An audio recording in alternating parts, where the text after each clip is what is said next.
who tunes on in. JC Droid, first one in the room, and Dave Jeffries in Niagara Falls, welcome. Paul Greenwell, welcome. Good to see you, Dinton. Good to see you, Nick S. from England, welcome. Good to see you, Robert T. Welcome. Good to see you, Brian Bell, welcome. Good to see you, Steelheart, welcome. Good to see you, Mrs. Celia, welcome. Good to see you, Tom Constantine. Shout out to all the channel members who make this broadcast happen. Thank you so much. Leighton Smith's tuning on in from Wales, welcome. And good to see you, Phyllis, welcome. Welcome to the Apple Store, where I only come to use the bathroom. Good to see you, Natasha, welcome. Good to see you there, Jay Chulo. Good to see you, Jay Chulo, welcome. Good to see you, Donna, welcome. You guys are ready for some fun? We're going to wander through Central Park, and then we're going to make our way up to St. John the Divine for a little farewell party. I don't know if you know what's happening up at St. John the Divine this afternoon, but we're going to check it out. I'll tease that. I'll tell you some more details as we make our way up to 110th Street. Good to see you, Lornu. Welcome. Good to see you, Alfred Clues in Canada. Shout out to all my Canadian viewers. Shout out to all my United Kingdom viewers. Shout out to all the people in all the Commonwealth. Yes, that's right, the Commonwealth. I said it. And good to see everybody. Chilladine, smoke them if you got them. Smoke them if you got them, Chilladine. It's cold out here. It's cold out here, people. It's winter. It's winter. It's a time to take Instagrams and pictures. Todd Scott, St. Winnie went to school with him. Oh, really? Nice. Good to see you there, Todd Scott. Welcome. Good to see activity starting on. Let's let 50 people tune in before we begin our tour. Let's let 50 people tune in, and then I'll start walking around and start warming up. It's a lot colder than I thought it was going to be out here. It's fucking freezing. There you go. I waited 4 minutes to use the curse word. Hopefully YouTube won't demonetize the video. Good to see you, Swanky Dog. Welcome. But if you're new to the live stream, tell me where you're watching from. Let me give you a shout out. Welcome to 59th Street, 5th Avenue. We're across the street from the Plaza Hotel. And we're going to walk through Central Park today, and then make our way up to the Upper West Side, kind of up in that area. I don't know if it's considered Morningside Heights. It could be. I forget the exact terminology of the neighborhood, so I went with Upper West Side. Keep it simple. But I hope everyone's having a great Saturday. Let's get moving, shall we?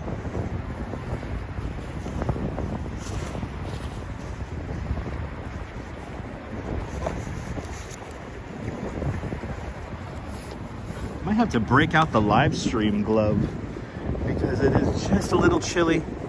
We will be walking into the wind with a north-northwest wind. We're near the Perrier Hotel there. I think we're near it, Alfred. I'm not very good when it comes to hotels. I just know about like the big ones, like the St. Regis. The ones that are on my radar right now, like St. Regis, the Peninsula. You know, don't know all of them. Sunshine out of the rain. Good to see you. Welcome. How's everyone doing on this Saturday? I hope everyone's having a great Saturday.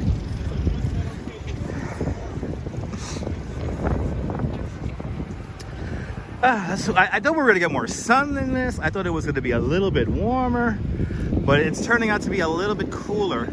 No, we're not going to see snow, JC. Northern suburbs will be seeing a little bit of snow, a wee tiny bit of snow. We're not going to, I don't think we're going to get any here in the city. That could of course change, but I don't think we're going to get much of anything, not even flakes, not even theatrical flakes. But if there are theatrical flakes, I will make sure to be outside in it. But watching the weather very closely, if we get to a year of without snow here in New York, no doubt I'll be making a video of it. Good to see you there by the book. Esteban, well, buenvenidos. All right. Impatiently waiting across the street because there's something across the street I want to show you guys. Here we go. Yeah, I'm wishing for snow too. Snow would be nice right now. Did it already snow by this time last year? Well, actually, no, it did. It did, right? Didn't it snow by this time last year? Anyway. So you may see these bikes around town. These are called ghost bikes. And these are all around town here, and they kind of commemorate where a cyclist or a pedestrian lost their life. And I don't know who this is for. There was a name on this, but it's covered up. But these are literally all over the city. Say a quick prayer, because you never know, these streets are a little dangerous. Anyway, let's continue on. Right, it snowed by this time already, right? Sunshine after the rain, yeah. Caramax, good to see ya. Welcome. How's everyone's Saturday coming along? We had a funny evening at the Edge. I hope you guys enjoyed that bonus live stream yesterday. That was a lot of fun. A lot of fun. Let's see. Let's go. Let's do Delacorte Clock. Let's do Delacorte Clock. I'm trying to figure out how do I want to enter the park. Let's do Delacorte Clock today. Let's enter via the zoo.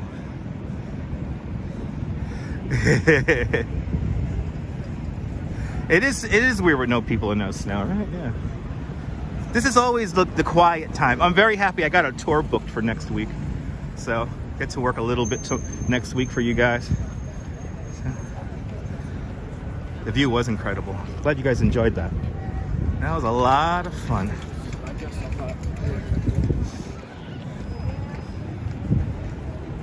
I'm happy you survived there, Activity 79. Happy you survived.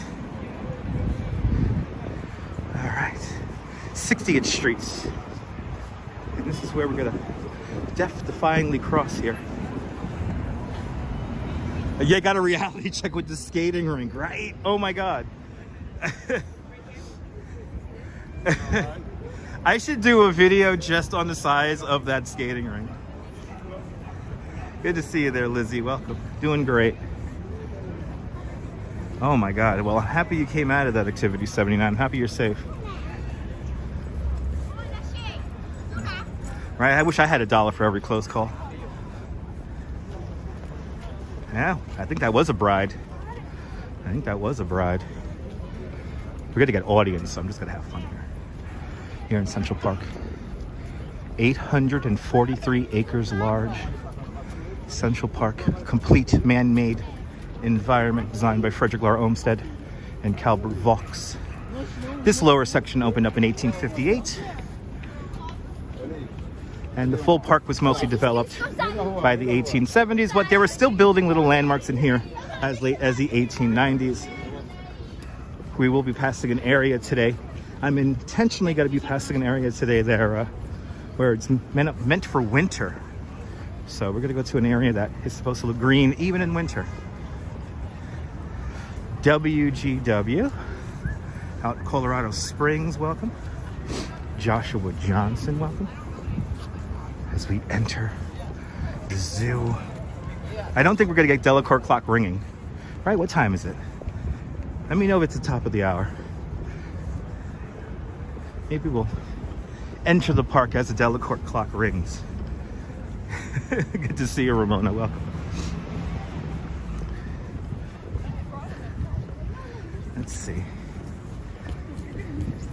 For some reason, the Apple store was crowded. Oh my goodness. Ramona, it's like I planned it out that way, huh? Damn, I surprise myself sometimes.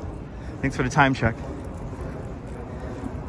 Did Olmsted team build anything besides Central Park? Well, Frederick Lahr Olmsted, he designed, like, he had a couple of city plans out in Buffalo, and he created like this whole like park and parkway system. But he did a few other parks and stuff like that, and urban plans around the country. Albert, where am I? I'm in Central Park entering the zoo area near the Arsenal. The Arsenal, one of the few buildings that predates Central Park, 1849. I was hoping for this person to comment. Hold on, guys. I was hoping for this person to comment.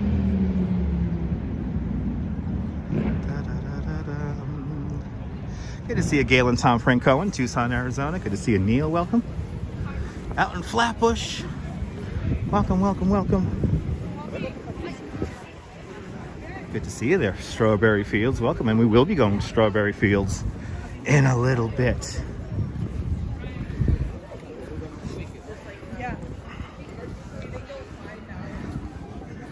But let's see, Delacorte Clock. Well, I was at the Bronx Zoo in November, Albert, so stay tuned. We'll be in the Bronx Zoo again. Colleen's tuning on in. Welcome, Colleen.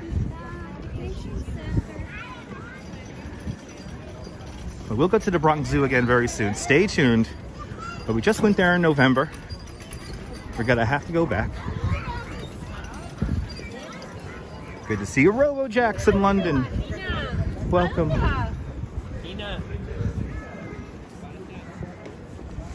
All right. Coming up to the Delacorte Clock.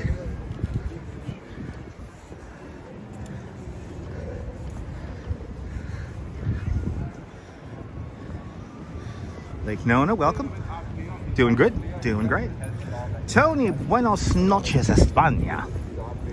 Daniela, welcome.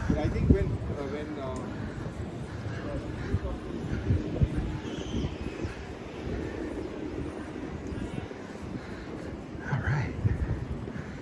All right. Good to see you there, John. Welcome.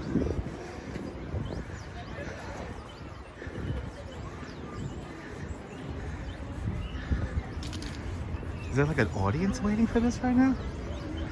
Do we have an audience waiting for the Delacorte Clock? And is the Delacorte Clock damaged? I think the Delacorte Clock might be damaged. Oh yeah, look at that. Ladies and gentlemen, the Delacorte Clock is damaged. The numbers, the number wheel seems to have fallen off, and now it's hanging by the clock hands. Wow.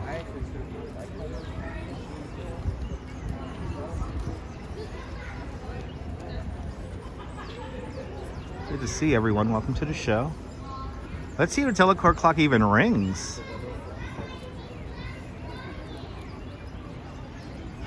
That's rather interesting. Kind of sad. Albert, she's my wife, and no, she's not with me today. Not with my wife today. Neil, you know, it's held up there by a couple of bolts or screws or whatever. It looks like they probably might have, you know, wind with a combination of you know, like rust or whatever. Maybe got the bolts a little bit.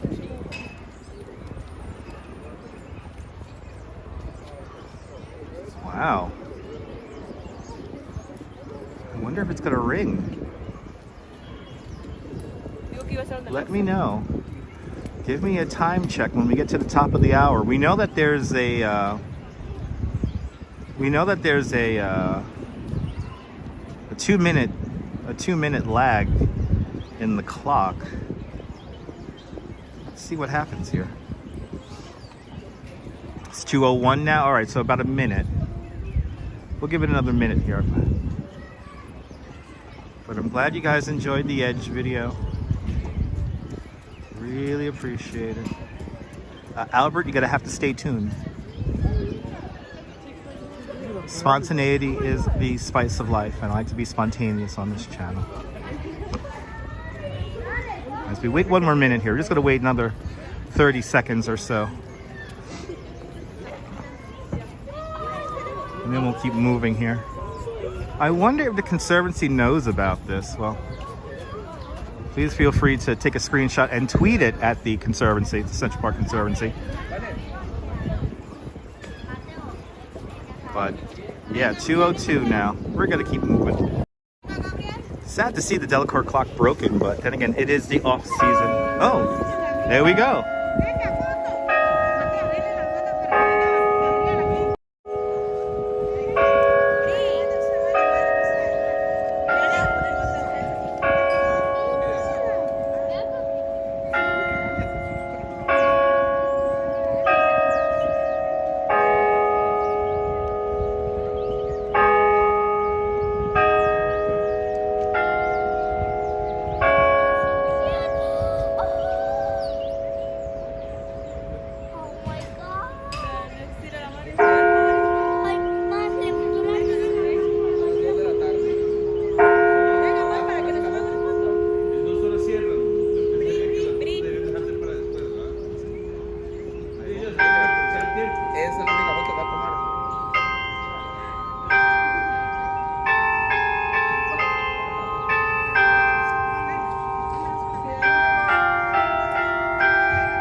The Delacorte Clock. Gotta love it. Moving a little slow today. Moving a little slow. But welcome on into the show, Donna. Welcome, yeah, right? Name that tune, Esteban, right? Name that tune as we walk underneath 65th Street. All right, the figures are moving kind of small, kind of slow, but at least the clock went off. The Delacorte Clock. Hopefully they fixed the. It's cold, right, Lizzie? It's cold. Photos from around New York. Welcome to the show.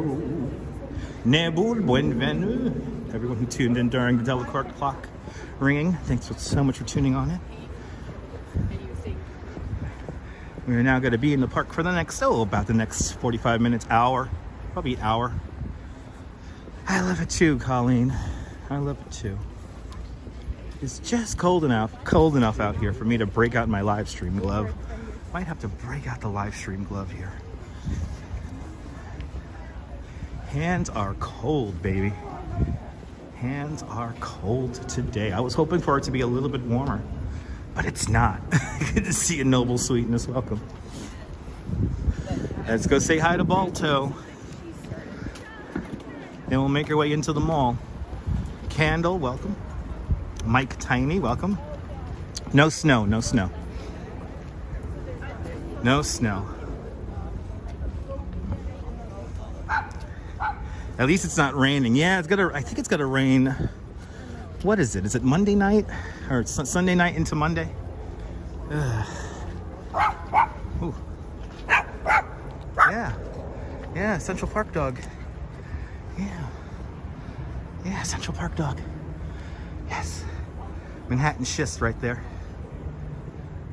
Exactly. Absolutely, Strawberry. Did they fix the live chats? Did they fix it? You know, Nabul, I don't really notice a difference between it, to be honest. I only notice a difference between live chat and top chat if, like, there's like a couple of thousand people in the live stream. Well, John, you could bring a dog into Central Park. There are areas where you can take your dog off leash and kind of like dog runs. There's just areas of the park where you're allowed to let your dog run. But when you're walking on the pathways, your dog technically should be on a leash, but well-behaved dogs obviously are kind of given a pass. Ibrahim, good to see ya. The Young Nomadic is out. One of my favorite musicians here in the park. Sally, welcome.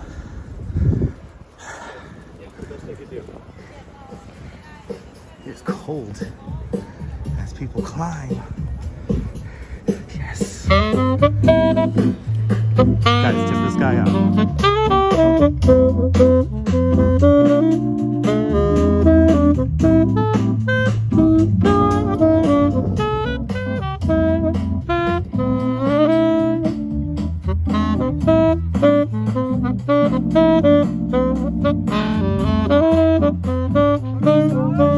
I remember you guys. Yeah, good to see you. Nice to see you.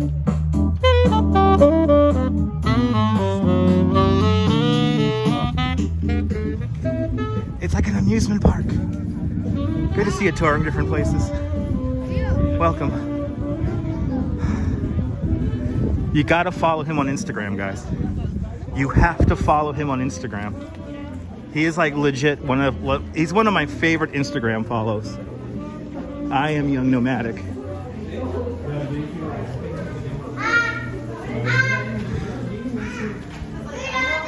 I feel bad. I have no dollar bills to give out. Even if I see him for a second, I want to give him at least $1. And I have no cash on me right now. I feel terrible right now. He is great. So everyone, please do me a favor. Go follow him on Instagram. And if he has a YouTube, follow him here on YouTube. I don't know if he has a YouTube or not. Oh my God. Yeah, the park is like a lot of musicians in the park. I could hear it. There it is. Thank you so much. Strawberry Fields. Thank you so much. We will be visiting Strawberry Fields a little bit later.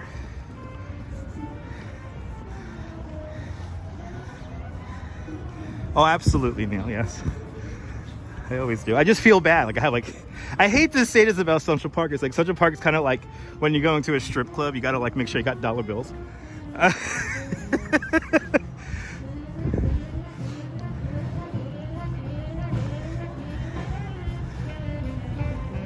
Yeah, it's beautiful. Beautiful, beautiful views right here. Even in the winter time, Central Park just has these epic views.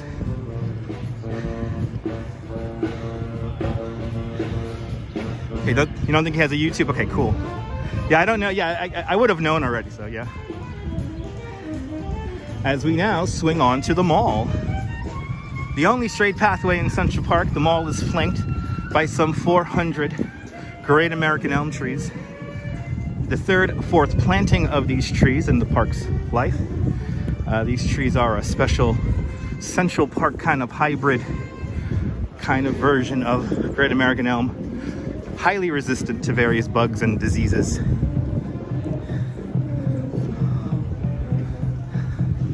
All of New York, you need small bills. I know, it's a beautiful thing. Don't they take credit card? Well, I mean, as I go around the park, I mean, I can't exactly do him a Venmo right now, Mike Tiny, because, you know, I'm doing the live stream.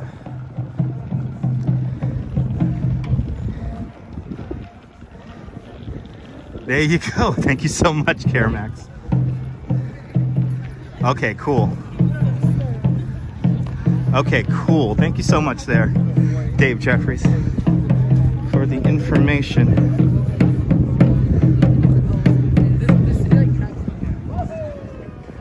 Yeah, the park today. A lot of musicians in the park today.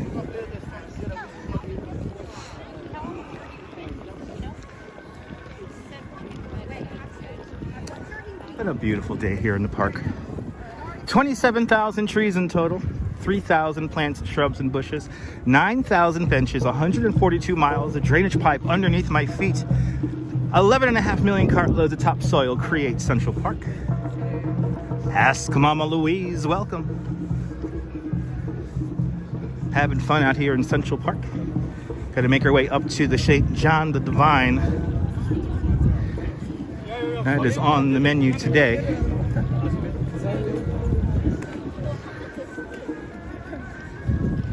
A lot of musicians in the park. A lot of musicians in the park right now. Statues are amazing, JC. Many statues of famous men, finally some statues of famous women. We all have already passed the women's rights pioneer statue. Central Park is huge. 843 acres. Ha ha ha.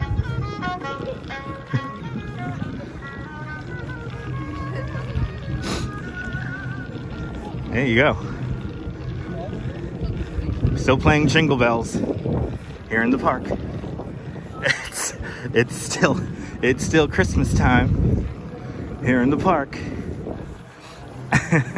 Roger, good to see you. Tamara, good to see you. Roger, I'm hoping to catch something historic today. So I'll give you guys a little teaser now. 28 minutes into the broadcast here. And that is that we're going to make our way up to St. John the Divine because there's 3 very special people who live on the grounds of St. John the Divine. It's these 3 peacocks. And today the peacocks are being retired. So they're having a little party for them. And then I think they're going to have a special like farewell mass at 4 o'clock.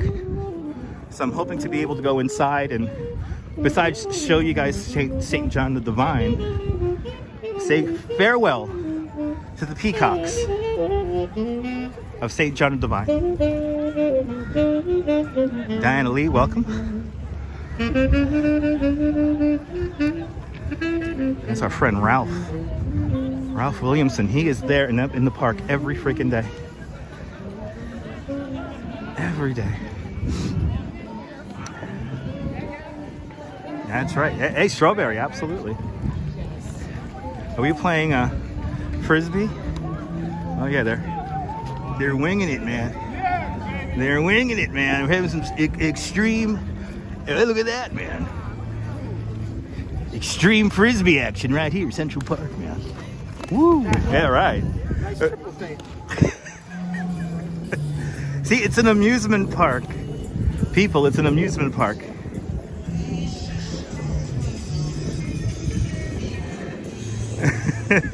It's an amusement park, people. Good to see you, Michelle King. Welcome. Mike Tyne, you got to ride a bicycle only on the main drives. So bikes are allowed, but only on the main drives. We're on a pedestrian path right now. Real peacocks touring, real peacocks. They have been living on the grounds of St. John of Divine for the last 20 years, or 22 years. They were donated to the church back in 2002.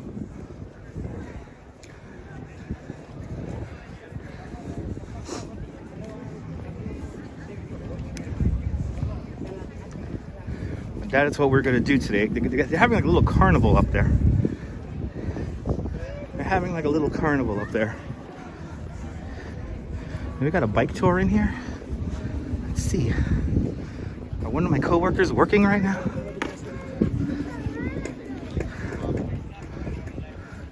My favorite role.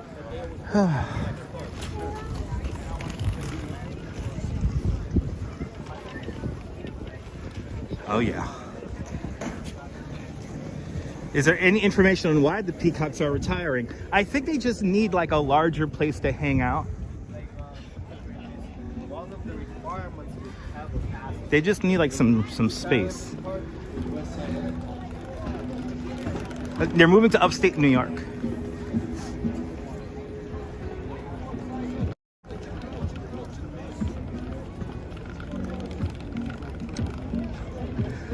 Bethesda Fountain.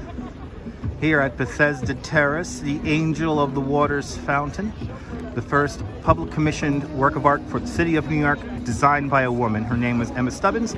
This entire landscape was designed by Jacob Ray Mould back in 1871. Angel of the Waters. Hand outstretched, blessing the waters of Bethesda. The fountain references the Gospel of John. Just behind the Angel of the Waters is the lake, no special name, just called the lake. And beyond the lake, the Rambles, the most wooded area here in Central Park. Sounds like we have Kazoo downstairs. We'll be walking past him in a moment here. Let's do it. Who remembers in right, the Avengers? That's where Loki teleports from. Right there.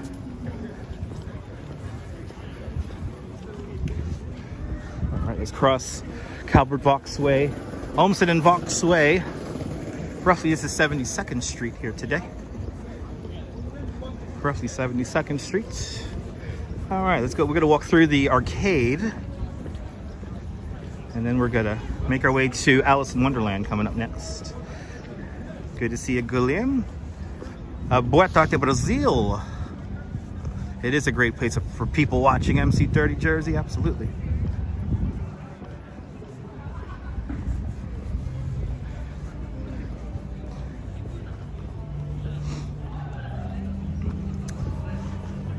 We're gonna go into Bethesda Arcade. And Bethesda Arcade, comprised of 15,000 hand-painted tiles, are called the Milton tiles. It's the only application of Milton tiles in the world, vaulted onto a ceiling. Good to see you, Bagels and Walks. Welcome. Welcome to the show. Okay, I'm going to be quiet because usually we're going to drop signal here for just a moment. So let's take in the scenes. Here we go.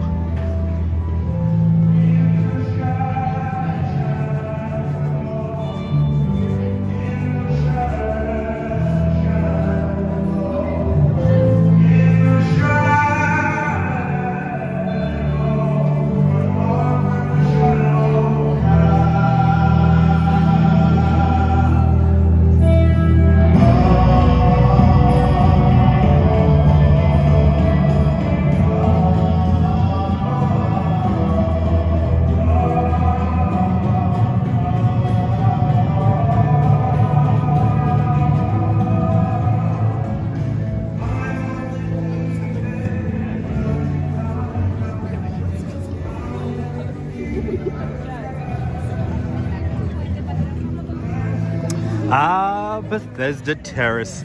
A lot of musicians in the park today. It's like an amusement park today. I think we have a quinceañera.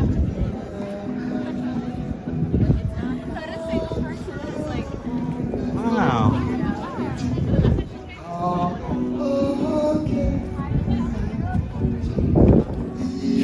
It makes me so mad. You sing Kazoo 365.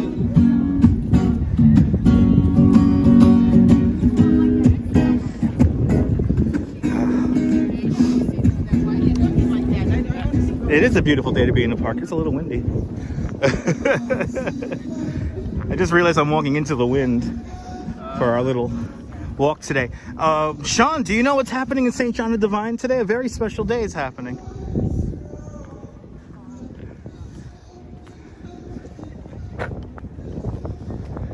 A very special day in St. John the Divine today. Ooh.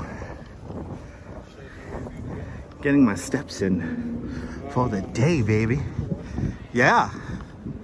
Yeah.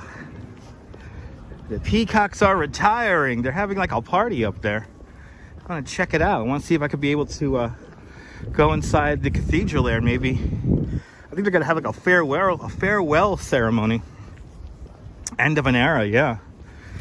22 years. Those Peacocks were up there. They're going upstate New York, by the way. So that's where they're going ultimately. But it is the end of an era. Should we get a Hallmark card? Maybe. I hope I'm able to see that too. Ah, okay, cool. I was wondering if you were going to be there. Because that's something. There you go, Harry, Phil, Jim and Phil. Alright, yeah, they're old now. Yeah, I don't think peacocks are supposed to live that long. They were there when they were babies. Bill, Vic, welcome.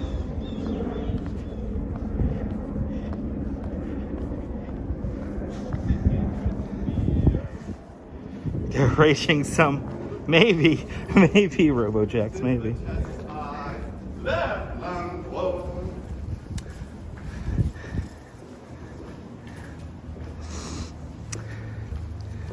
Yeah, tomorrow we got the Firecracker Festival out in Chinatown. I might be able to make that, but big maybe though, because there is a polar bear swim happening also in Coney, so I might keep it local tomorrow. Veal from Finland, welcome. All right, as we do a little mini tour here of Central Park before we make our way up to St. John the Divine.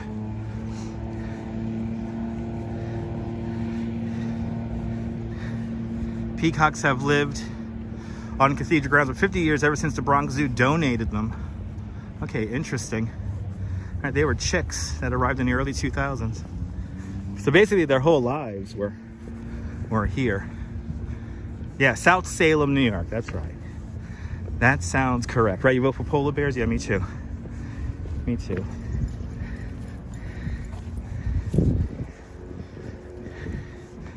The train is getting tiresome. I need a break from the subway for a day. There's a lot of momentum here on YouTube as of the last couple of weeks, so gotta keep up the momentum here. Thank you so much. The Urban is Exploring Cities. Everyone follow the Urban is Exploring Cities. A great YouTuber from Queens, from Jackson Heights, Queens. Good to see you, Ariel. Welcome. We're going to see the Peacocks in a little bit. We're going to go see the Peacocks. And continued success on the videos up there, Ariel. Fantastic videos. But I think we'll do the polar bear swim tomorrow. Let's go say hi to Hans. Let's go say hi to Hans. Yeah, I'm gonna miss them too. You know, it's one of those things that you always think it's gonna be there. That's how long the peacocks have been there for. His book looks clean. Good. There you go. That's the voodoo good luck spell.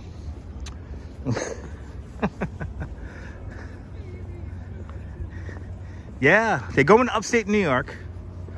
But yeah, I think I don't know if they're going to be around for a few more days. They just might throw them in the truck right now. Send them upstate now.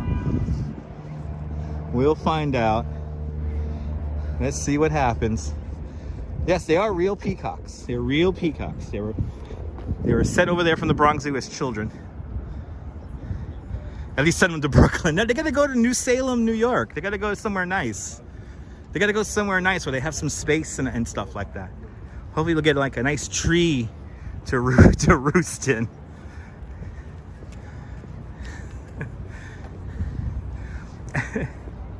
Good to see a little bit of Denmark in New York. Good to see you from Denmark, Johnny. I want to go to Tivoli Gardens. If there's a place where I've always wanted to live stream, is Tivoli Gardens in Copenhagen, Denmark. I need to live stream Tivoli Gardens. You have no idea. And Blackpool Pleasure Beach. When we round it all up, I want to go to both places. Yeah, by Manhattan standards, they are very good digs. I think they're going to be fine. Here it is, everyone. Good old Alice in Wonderland here, created by Jose de Kreeft.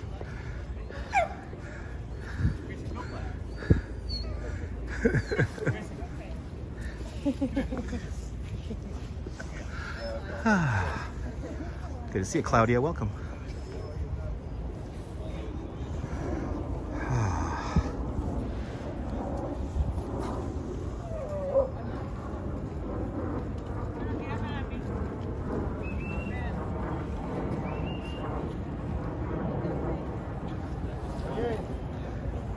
That's your spot right here, Mama Louise.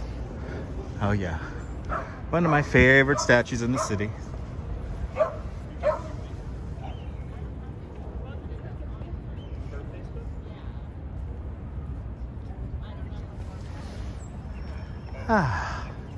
Alice is getting, as always, plenty of attention. Let's continue on. Not too busy. I mean, the kids aren't climbing her, which always gives me a heart attack when the children climb the statue. Yeah, that's Alice in Wonderland, donated to the park by George Delacorte. Thanks to George Delacorte, we also have our Delacorte Theater. Good to see you, Leela. Welcome. Shout out to all the channel members. Thank you so much for making the broadcast happen. Jazz Lady, good to see you. Welcome.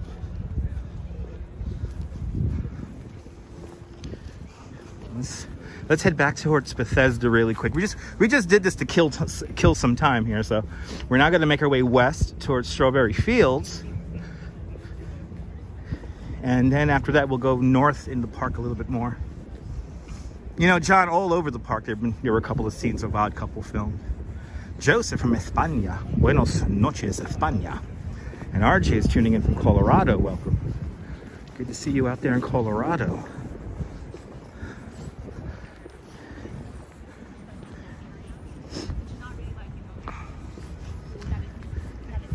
Hope everyone's having a great afternoon, great evening, as we wander around the chilly Central Park. I wouldn't consider it cold. I think once we get down to like 30 degrees, then it's officially cold. But right now it is chilly.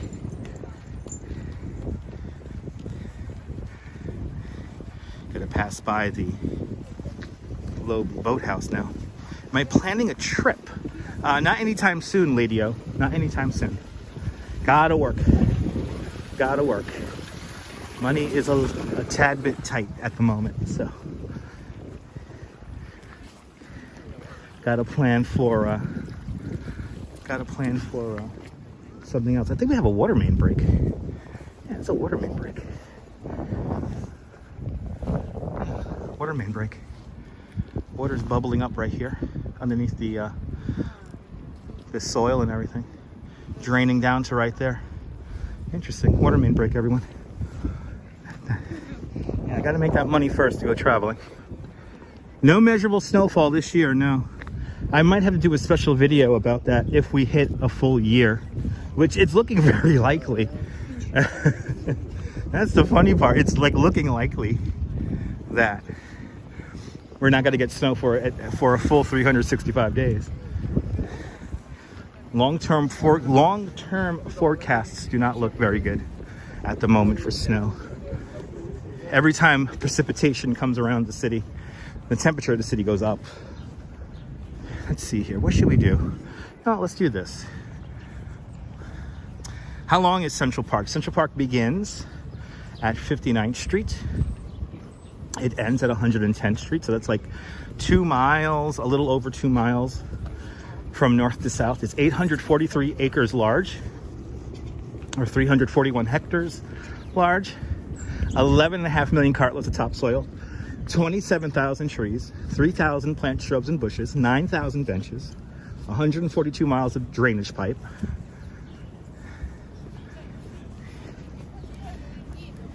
51 block deep park from 59th to 110th between 5th and 8th Avenues.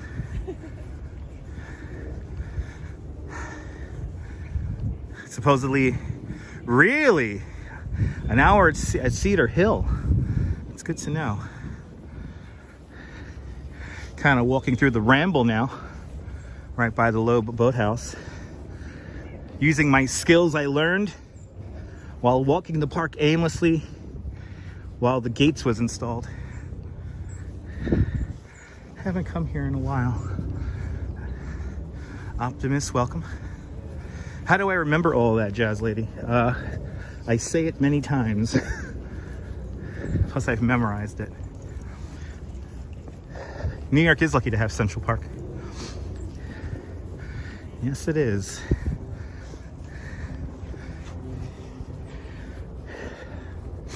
In 1811, John Randall Jr. introduced the grid plan to the island of Manhattan. And in that original grid plan, there was no grand park in that whole plan, just tiny little plazas here and there.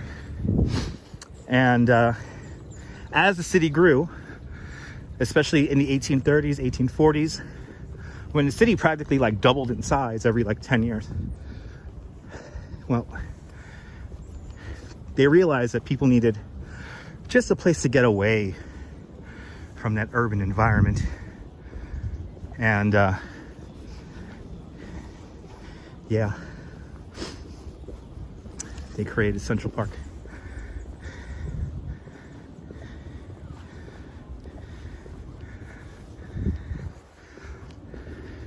Kind of cutting right through the Ramble here. Let's go down this way here. Yeah, 843 acres. It was only supposed to go up to 103rd Street, but like they realized they needed just that little bit of extra space. So the extension went up to 110. And every single inch of this landscape is not real. It's all created. So the lighthouse, the boathouse, the Loeb Boathouse at the moment is closed, but we're looking for a new person to run the a new person to operate the venue. So how long did it take to finish Central Park? Well, the first section of Central Park opened in 1858, and construction began pretty much around like 1849, 1850. And so this first section opened up in 1858. The full park was realized by 1872, but they were still building landscapes in the park as late as the 1880s and 1890s. Little babbling brook, see? Nothing is real. Kuyan, welcome. As we make our way towards the west side of the park now, I'm totally using the skyline right now to get around. Good to see you, Miss Blee. Welcome.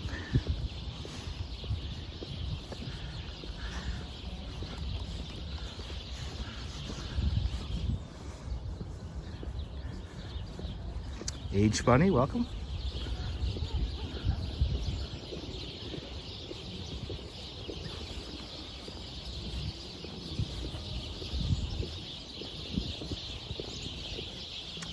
Jeanette Trainer, welcome.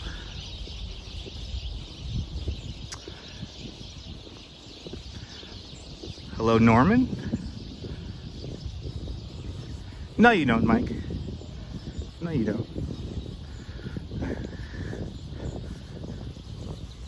The crazy thing is I know exactly where I'm going. Of course you could hear lots of birds, yeah. We're in the Ramble. So this is like the most wooded area. We're gonna come up to the Bow Bridge right now.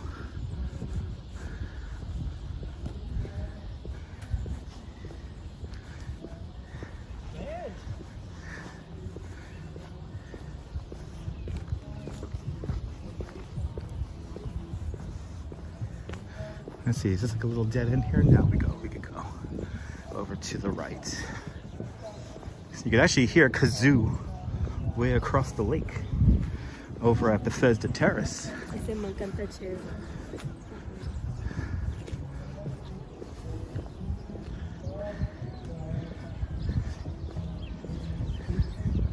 That's right. If you ever get lost, there's numbers on the street numbers, and the side of the park you're on the lampposts.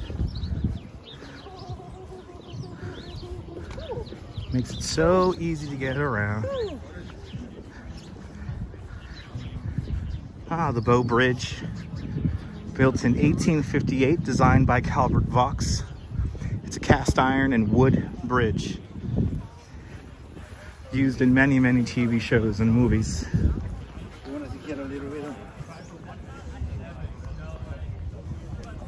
Michael, stay tuned. We have to get to St. John of Divine first. That's what we have to do first. Let's get to St. John of Divine. And of course, as YouTube stipulates, I have to be on for a certain period of time before I get a certain size audience. So, Bow Bridge, everyone. Looks like they have some temporary wood on the bridge at the moment.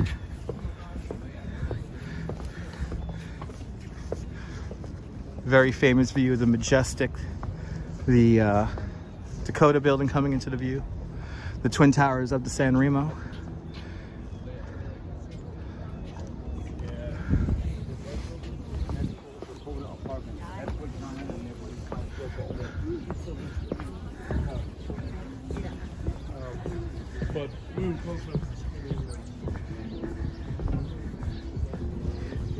Central Park Conservancy does a really good job of maintaining the park. They put temporary wood over the wood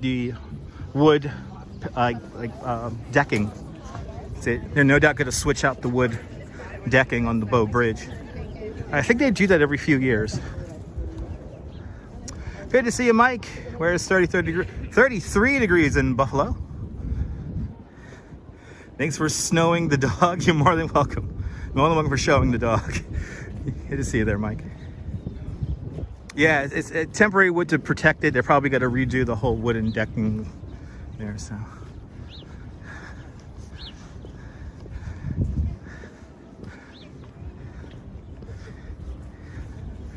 We're going to go up by Strawberry Fields and then stay along the western edge of the park to about 90-something Street. Yeah, the elements, all the traffic on it, they gotta fix it up. St. John of Divine is a beautiful church. It's like, I think it's the largest cathedral in the United States. I should have memorized all this on the subway ride out here, but it's a very historic church, St. John of Divine. There's lots of history there. It's a beautiful structure. Technically, it's not complete yet. So, it's right up there with Notre Dame.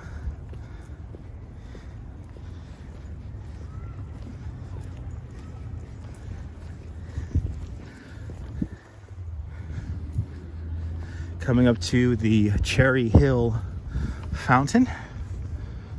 Cherry Hill, having a wonderful assortment of kind of cherry blossom trees right here in this area. 39 degrees in Aberdeen. Good to see you there. Dave and Cola the dog out there in Scotland. Welcome.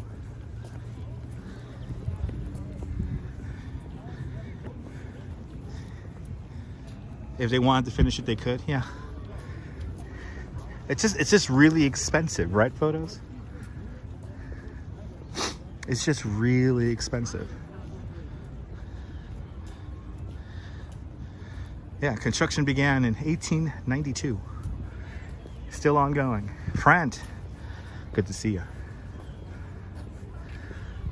So now we're on the western side of where Bethesda Terrace is. And we're walking towards the west, towards Strawberry Fields.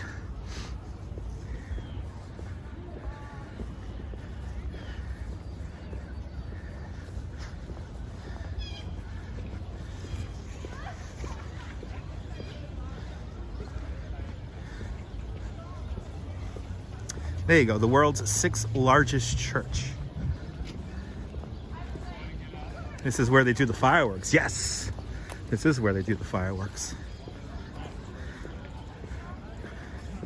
I haven't been to Central Park for a fireworks show in so long.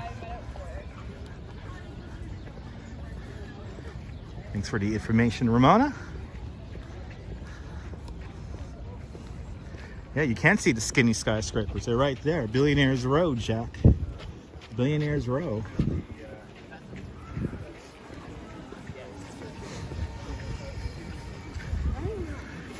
Now making our way up to Strawberry Fields. And then we'll continue up the west side of the park here till about 90-something Street. Are we okay? Of course we're okay. I think we're okay. I don't know. Another beautiful day at the Office Beach Bum. Yes, indeed. Very lucky to have two offices. Central Park, Brooklyn Bridge. Coney Island's my home. All right.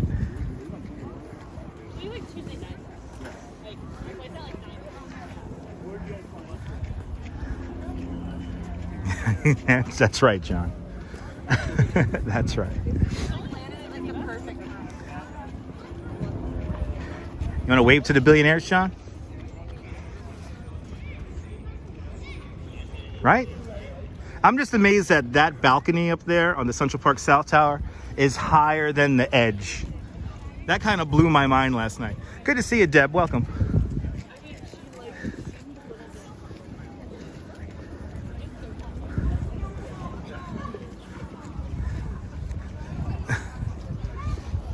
I'm just amazed that they have a private balcony that is higher than a massive tourist attraction. The Twin Towers of the Majestic in front of us overlooking Strawberry Fields. There you go.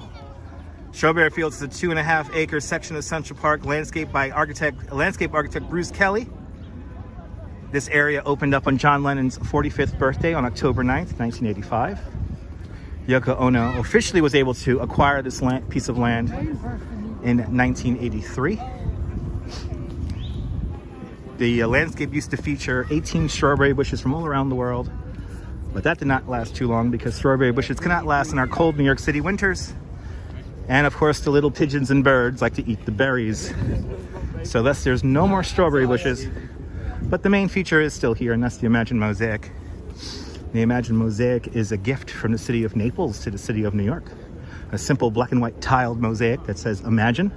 The black and white tiles are made from clay from Mount Vesuvius at Pompeii. Strawberry Fields is recognized as an international peace garden by 151 countries from all around the world. Here's the dedication plaque.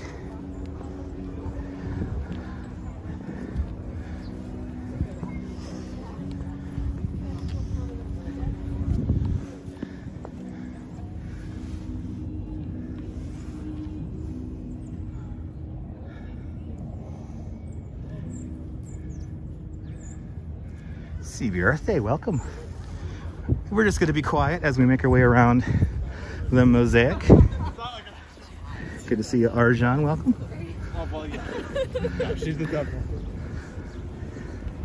By the way, those strawberry bushes would have been right over here.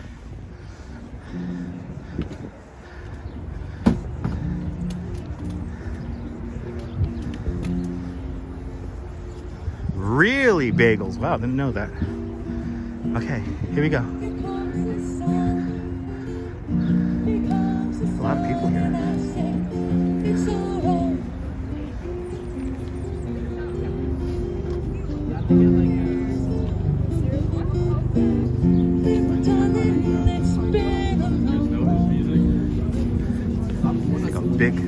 It's a big high school group. The Dakota, right in front of us, the Dakota Apartments, as old as the Brooklyn Bridge, completed in 1884, home to many, many famous people. Of course, the most famous residents, John Lennon and Yoko Ono. John and Yoko bought their apartment here, and the first apartment here in 1973, and then bought the two neighboring apartments up on this floor, right there, right there.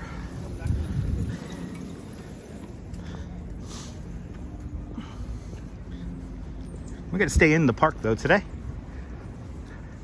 I think I killed a sufficient amount of time. We're now gonna make our way up the west side of the park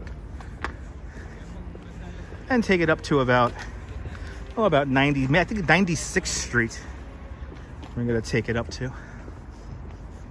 The northwest corner of the park seems to be a bit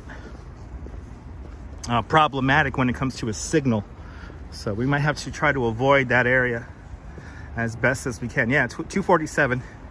I want to get there around 3:30 Strawberry. I want to get there around 3:30.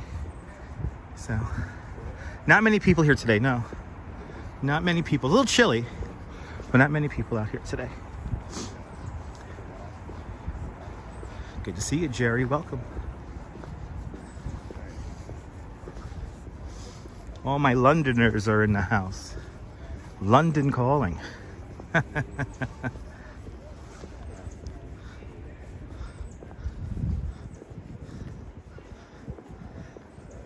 Arjan, I'm happy you're back from the hospital. Law and Order, yes. I actually slept in this park because of the TV show Law and Order, H-Money. I don't know if you know the story. I had to sleep with electrical equipment for a night here in the park when I was a production assistant on Law and Order.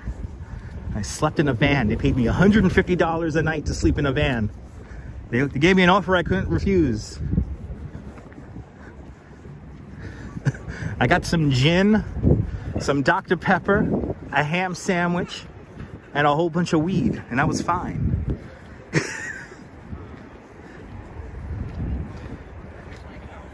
This is always a very dangerous area because they're coming downhill now. The pedestrians have the light, but you see, like these guys here, they did not even slow down. They did it. Those are Dutch people. I can tell by the way they're riding their bikes. Those are two Dutch people. Those are two Dutch people right there. A lovely day in the park. The San Remo Apartments, designed by Emery Roth. It's right here in front of us. One of my favorite residents was Barry Manilow. He used to sublet to Raquel Welch. Steven Spielberg and Steve Martin still have residences in there. Bruce Willis, Demi Moore used to live in one of the penthouses. The San Remo. No, H-Money was a very easy job, you know. It was just like, and there was a place where they had, for the crew, they had like an actual, like, obviously we can't use the bathroom here in the park, and they couldn't set up porta potties because of where we were in the park shooting. But yeah, they had like a place for us over on Madison Avenue, like a store that we had access to use the restroom. And I was not the only one. Obviously, I wasn't the only one sleeping in a van. There was a whole bunch of us sleeping in vans and trucks, and we were allowed to keep the engines going because it was snow. It was snow on the ground. It was really cold. And yeah, A cold, I think it was February. I think it was February 2003.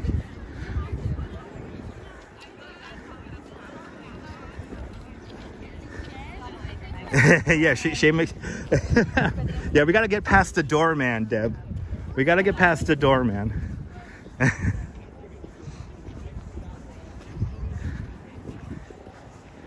Yes, they did pay for the food. Yeah. Yeah, they gave us we had a stipend for food and stuff like that, because the craft services, they weren't there yet. They actually would set up in the middle of the night. They would set up actually because the food was all hot. It was a very long shoot. It was a 4 o'clock in the morning call because they want to get some night shots, and then they kind of I think they filmed this episode backwards. So they filmed some night scenes first that were technically in the early morning before the sun rose, and then they did some daytime scenes. Of course, I met Jerry Orbach and Eric Bogosian and Vincent D'Onofrio. But it was back in those days, 2003, 2004, for only about 8 months. Alma, good to see you.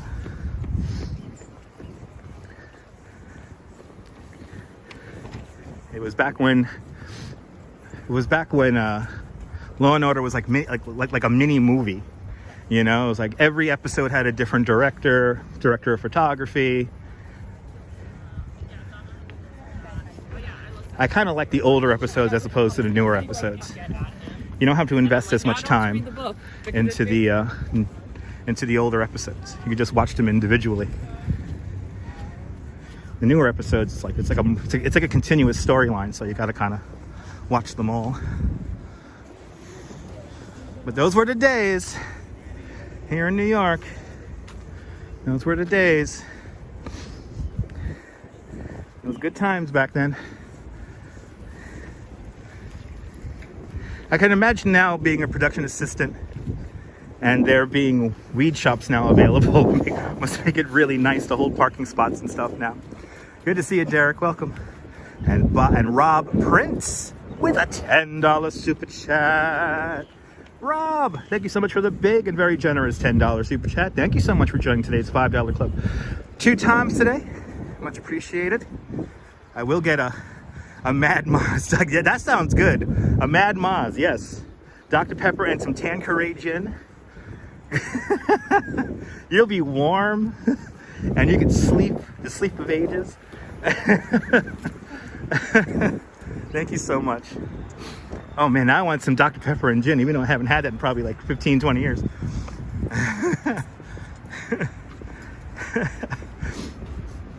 Like 15 years I haven't had that drink.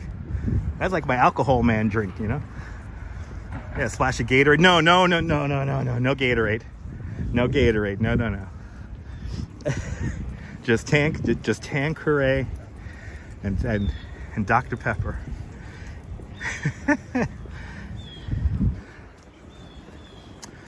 And those are, and I mean, and mind you, there's still people who do that. It's a very important job of the pre-setup, the preload. The Swedish Cottage off to my right hand side here. Swedish Cottage, a prefabricated schoolhouse built for the what is it here, the Centennial Exposition in 1876 in Philadelphia. Frederick Law Olmsted saw it at that World's Fair and said, I have to have it for my park. So he I think he bought it with his own money and sent it out here. Today, this is the home of New York City Parks Department's puppetry division, and I'm happy to report that puppet shows are coming back to the Swedish Cottage.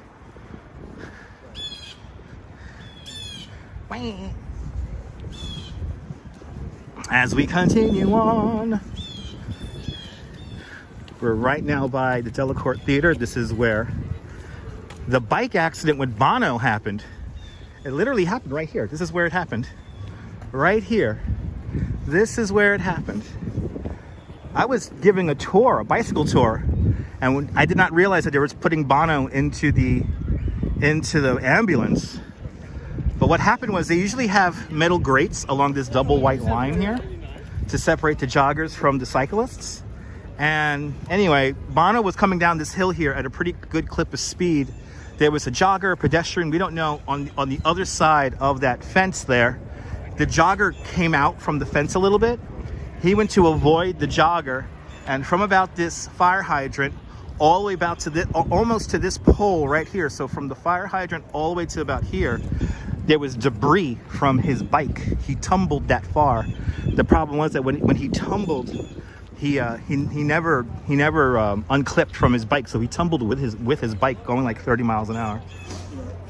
Punctured a lung, fractured an eye socket, popped a couple of bones there, because I think he broke his ankle, broke his leg, broke his arm. We thought he could not sing or play the guitar ever again, but he survived. He survived. Fizal from Pakistan, welcome. Stop biking in Central Park because it's too crowded. Yeah, for those from around New York, that's one of the hardest things I have to deal with doing a bicycle tour here in Central Park, is how other people ride the bike. It's really tough. It's really, really tough. Like, there are days where it's just like, between the tourists who don't know what they're doing and these wannabe Lance Armstrongs going way too fast, it's like, it really is a recipe for disaster. And doing bicycle tours literally all over the city, I've had the most issues here in Central Park. Here in Central Park, I've been punched, spit at, cursed out with children, which is not cool. I get equal amounts of hate from the joggers and wannabe Lance Armstrong's spandex cyclists. So it's pretty tough. But that's why I say give me Brooklyn Bridge any day. Neil, that's what they are, Neil. Neil, that's what they are. Like, I'll give you a story. There were a couple of Brazilian teenagers who kind of went their own way and just kind of did their own thing, and they lost a tour. And what happened was I had to go looking for them in the park. When I found them, I had to kind of ride with them the wrong direction along the pathway for a little bit before rejoining the pathway to go in the correct direction. And in that little span of time, maybe not even 5 minutes, some wannabe Lance Armstrong, like, flat out stopped his bike, stopped me, and just laid me out with a punch. Luckily, I was wearing a helmet.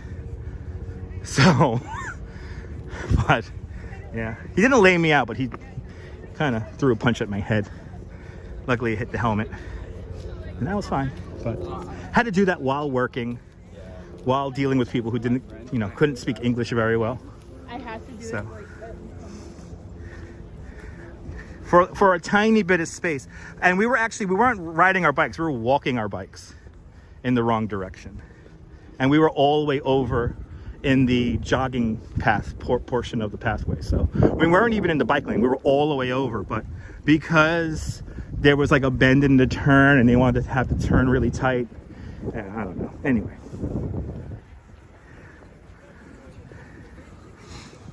A mammal. So anyway, we're coming up to a section of the park here,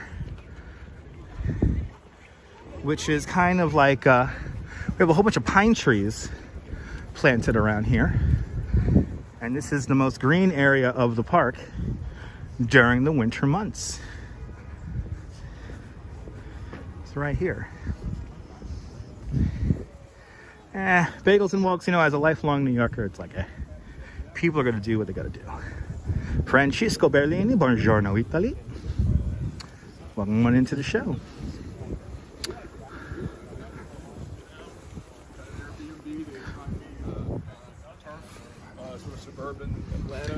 So now we're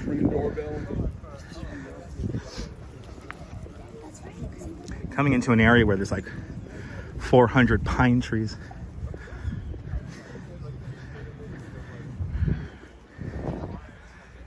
And that's what the marijuana is. Good to see you there, JK. Welcome. Feel better. Feel better.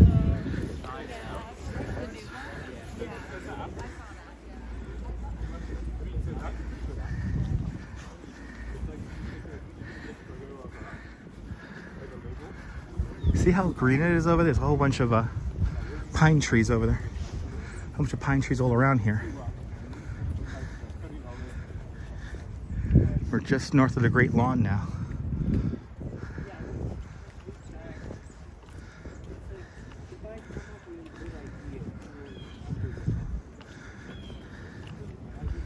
And we're now also in the area of Seneca Village.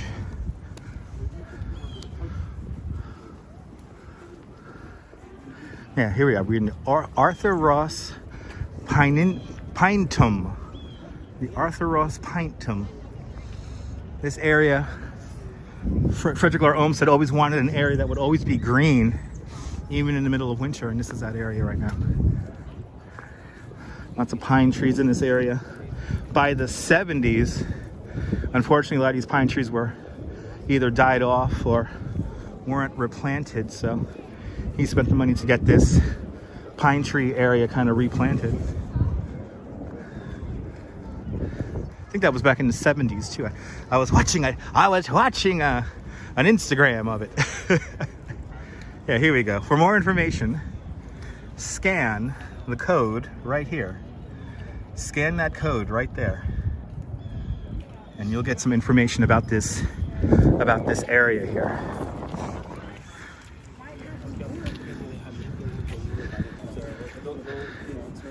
And now we're in the Seneca Village area.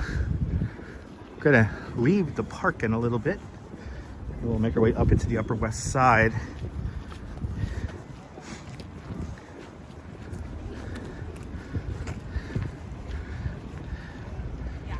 I think we're also nearby Bono's current residence, which is further up here on Central Park West. Unless everyone's in Soho renting. Is everyone in Soho renting? Is that it?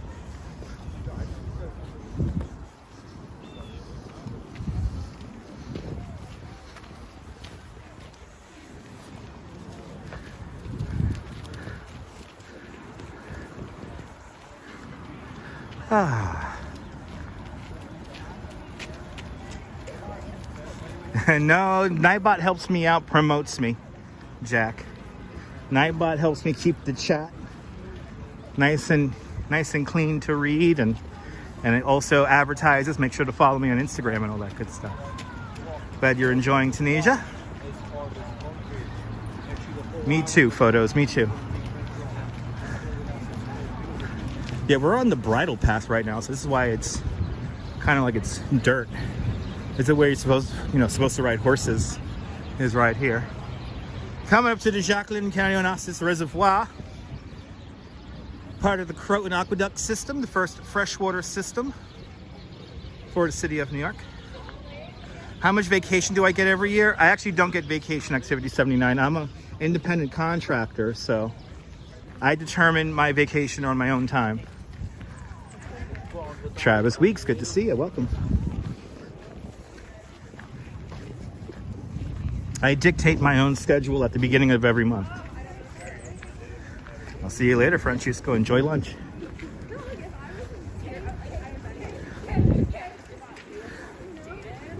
I'm in your office now, Bagels. That's right. Jacqueline County Onassis Reservoir actually predates the park. Built in 1811.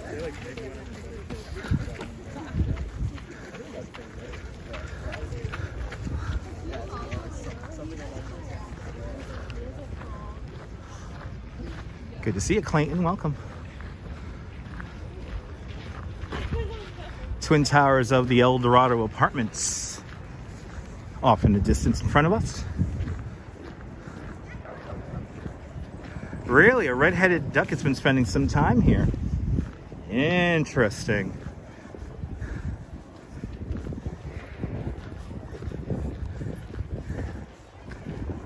Ooh. You know, if it wasn't windy, it'll be kind of... It's a very light wind compared to yesterday, but if it wasn't windy, it'd be actually a kind of nice day out. If the sun was out, it'll definitely be a lot nicer. But with the clouds here, not exactly the best. Good to see you, Jack. I have not live streamed from Woodlawn Cemetery. Probably get some nice visuals from Woodlawn Cemetery. The cemetery I do live stream from, Jack, will be Greenwood. We do Greenwood quite often here on the channel. There's some art up in Greenwood Cemetery that I have to check out. So stay tuned, we'll be up there very soon, maybe next week.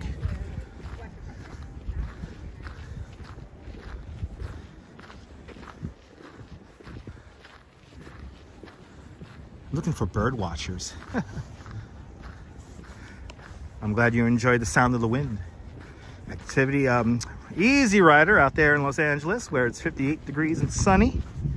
Good to see an Easy Rider enjoy that. I would love that right now, 58 degrees and sun. I would love that right about now. Caroline N, welcome. Have I ever visited Finland? No. I would like to visit Finland. I would like to visit Finland and Iceland and Denmark, Sweden, Germany. Let's just say all of Europe. Are there some haunted places in New York City? Yeah, they are. I mean, the Merchant House Museum, probably the actual, there's spirits inside there. An actual haunted place, I would say. John Capola checking on in from Florida, Fort Myers, where it's, what's that there, 81 degrees, you said? 81 and sunny. That's too hot. That's too hot. That's too hot. I want to go to Japan too. I want to go to Japan. I want to go all those places.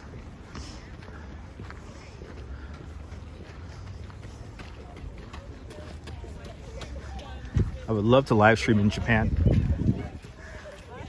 I appreciate that, Activity 79. No, you know what, John? When I lived in Florida for a year, and the not changing of the seasons made me incredibly depressed. I'm being very honest right now. I like the change of the seasons. It's nice. When I didn't experience that, I got very, very sad.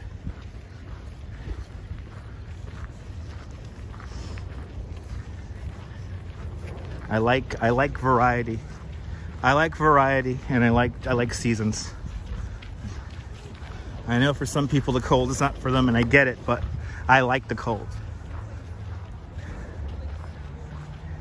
Noble Sweetness. I mean, Greenwood Cemetery is pretty famous. There are a lot of famous people buried there. It has a lot of history, but there's a few other cemeteries that are quite historic. Welcome on into the show, Cammie and Danette. Welcome. All right, we're almost to our exit here. I'm going to begin to transition out of the park here in a bit and make our way over to St. John Divine and see what's going on up there.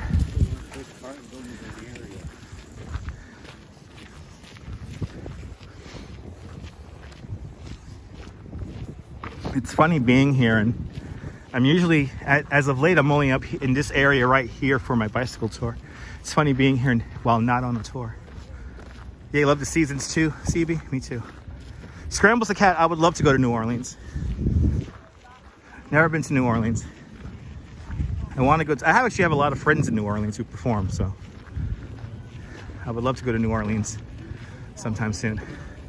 Arjan, I'm sorry you're back in the hospital. Please, the speediest of recoveries.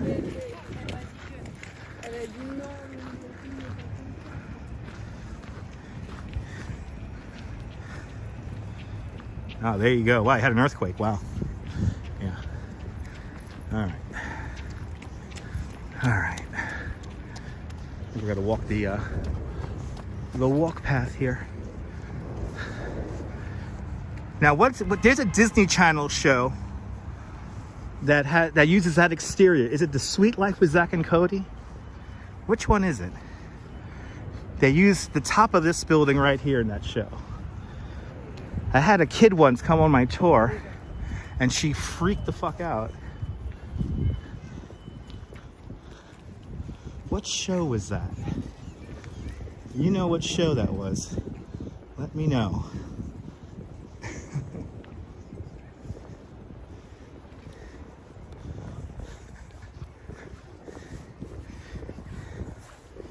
As we make our way, I think we're going to leave the park here at 96th Street.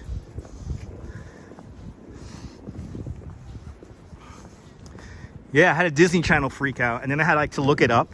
Like, she looked up the show and she found me as still and everything. Was it Jesse? It was Jesse. There you go. Lewis Bailey knows. Jesse. That's where Jesse lives, right? You must have kids. Probably the Sweet Life. I thought it was, I keep on thinking it was the Sweet Life. I think it's Jesse. I think it's Jesse. Is it Zach and Cody's Sweet Life and that's where Jesse lives?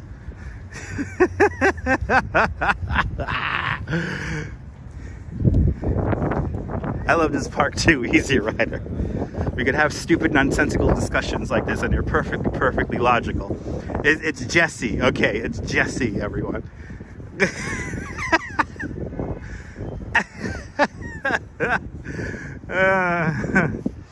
That's why I love the live stream. See? Getting faith back into it again. Getting faith back into it. Had to block some people leaving stupid comments on videos last night. It was like, what was in the air yesterday? Today's like the exact opposite. It's either that or I'm projecting this more positive. Anyway, good to see you, Will. Welcome. And still the adults table. Damn nabbit. We may talk about Disney Channel shows here, but it's still the adults table. Damn nabbit. Good to see you, ABX girl. Welcome. Yeah, Jesse used the exterior. There we go. There you go. Thank you so much, Neil. Jesse showed the exterior. I don't really do food exploration trips, Jazz Lady. I do more pizza tours. I actually do a pizza tour on a bicycle that you could hire me for a day. And if there's neighborhoods that you want to visit, then we go to those neighborhoods based on really good pizza places. And we ride across the city. And if you want to go to, like, let's say end up in Coney Island or something like that, like that's where we end up. We end up somewhere where we kind of just chill out. CareMax, I have. I actually have on the live stream. We've gone through, you know, all the way up and down the park. Yeah, Bagels and Walks, I agree. It's good, but not as good as the original. They use the same sauce. That's what I definitely noticed. But the oven is too new. It doesn't have flavor in it yet. It doesn't have flavor in it. But my two favorite pizzerias, I mean, I know this is highly contested. It's like DeFara. I love DeFara. And L&B Spumoni Garden. Like, L&B Spumoni Gardens has still been consistent, exactly the same as I was when I was a kid. Even DeFara changed a little bit. But L&B Spumoni Garden, it's like the same. Yeah, the old man was the key to DeFara, but Dom DeMarco taught his son Dino how to really make the dough properly. So if Dino's around, you're getting something very close to the original product.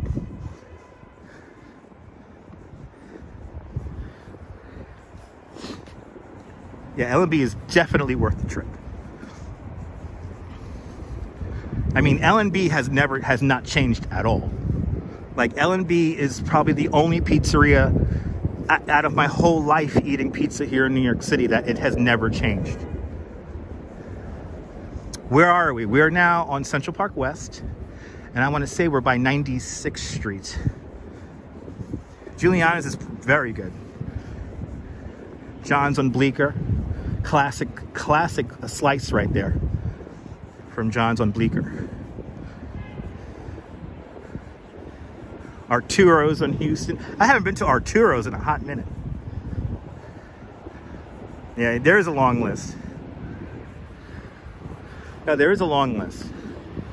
And, you know, again, the taste of pizza is very subjective, so. Anything with cheese. I mean, even the worst pizza is still the best pizza outside of New York City. So I'm just going to say that. The worst pizza is still the best pizza outside of the 5 boroughs. And I'm just going to say that. Even in Westchester. Even like West, I could tell if you put a slice in front of me, and one was made in Westchester and the other one was made in the 5 boroughs of New York. Doesn't matter which borough, just within the 5 boroughs. I would be able to tell a difference. I would be able to tell the difference.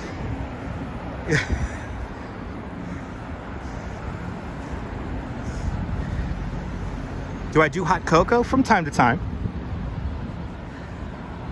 I like mocha. I'd rather have a mocha than a hot cocoa. I'm a pizza connoisseur. Yeah, I'm just a Brooklynite. It's the water, Jazz Lady. It's the water. I could actually tell you what state pizza is probably made in, because there is a difference in taste that I've noticed from pizza I had in Georgia, from pizza I had in Florida. California had its own kind of flavor.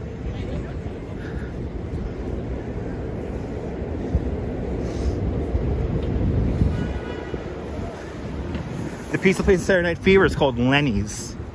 That's a classic slice. We had a slice from Lenny's on the live stream when we went to the 18th Avenue Feast. And here we are. We're at 97th Street. This is where the signal gets weird. Let me come over here. Let me quickly negotiate this. I have 4 seconds. 3, 2, 1. Yellow light. Car coming behind me really fast. Cleared. That was scary. I realized I gotta stay on this side of the street to maintain signal. I might have to go over a block. I have to go over a block regardless, but this is where the signal always gets weird. Here we go. And that's right, photos. There you go.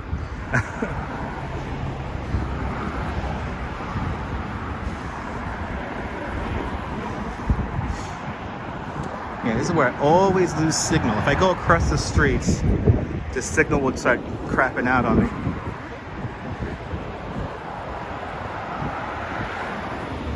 But now we just passed, we're approaching, what is that there? 98th Street. We're on the west side, so this is 8th Avenue, but on this section here called Central Park West. Imagine having an apartment right across the street from Central Park. Oh my God.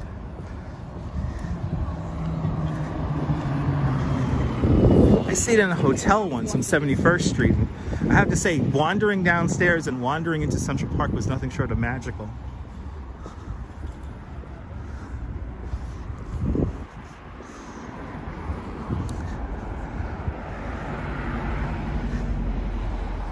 I know, it does blow my mind every time too, Bagels and Walks. You know, this is when they prioritize the automobile, you know?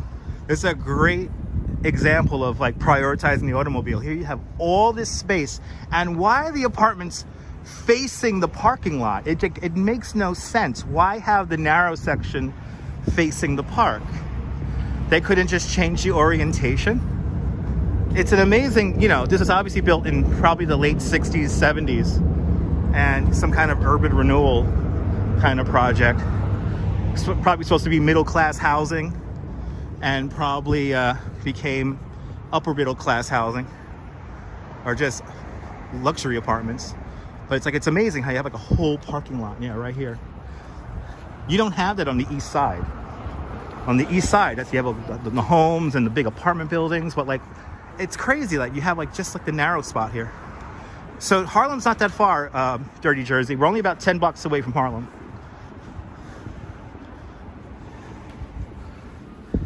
Only about 10 blocks away. But yeah, it is pretty mind-boggling. Right, exactly. It's a hospital, but nothing like that. It's all continuous growth. Like, and then you have these, which I'm still amazed they're even here, like these shorter apartment buildings here on 100th Street here. It's like, wow. Purple, good to see a purple queen. It's like, it's a beautiful old building, but it's like the real estate is like, yeah, the views and how expensive those apartments must be. All right, we're gonna go 1 block in, and then we're gonna make our way up to 110th Street. So I see Central Park is so weird. I don't know why the northwest corner of the park has such an issue with this signal. I would love to know why. The signal is always weird in the park, but once I get across the street, it's fine. It's been like that for like ever. Have you ever noticed that, Sean, when you live stream? When you get to the the northwestern tip of the park? The Harlem Mirror is pretty good for a signal, but I don't know why like the west side of the park is just such a pain in the ass.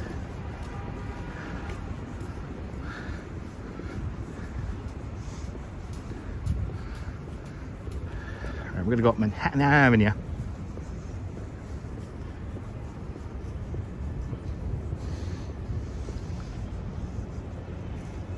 Yeah, Lincoln Center is a very much a dead zone.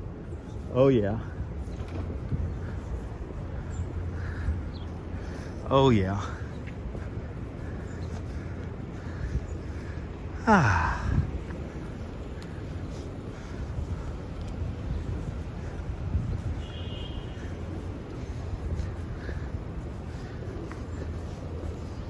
So we're making our way up to St. John the Divine.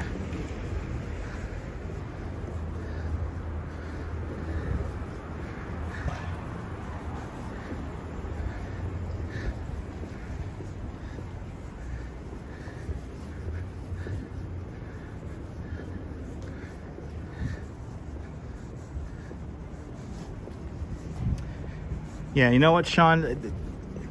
Some dead zones have been like that ever since I've live streamed. Ever since I started live streaming.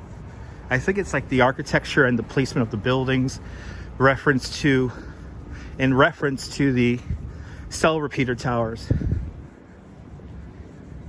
Good to see you, Les. Welcome. Kia ora. Got cool lines back there, right? Yeah.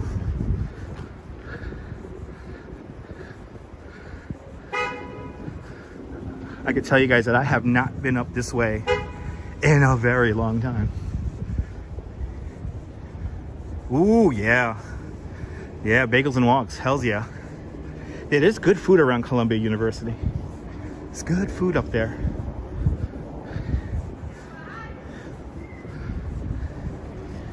Good food. All right, 102.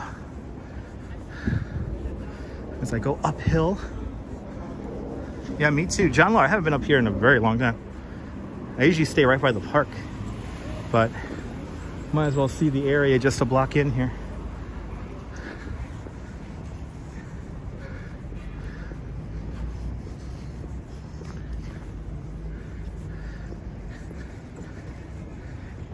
This area is very quiet at night. Getting a workout going up this hill, though. Tell you what, this is a pretty substantial little rise here. I should stop at Tom's for a big salad. That sounds good. No, not necessarily, Bill. Not necessarily.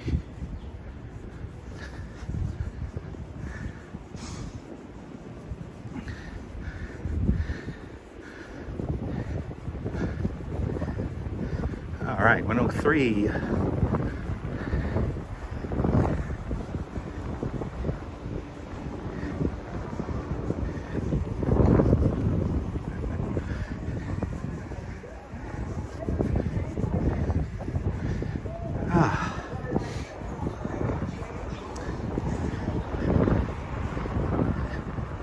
Got a nice variety of architecture along this little stretch here. Really get an idea of how the city develops between that newer architecture. We would have very new architecture. Ron Diaz, welcome.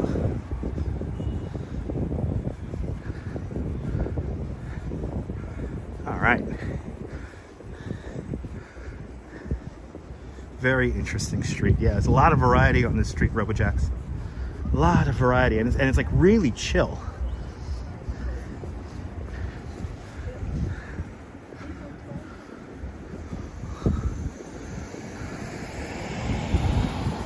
It's kind kind of amazing. This is like really modern here to my right hand side and really classic. And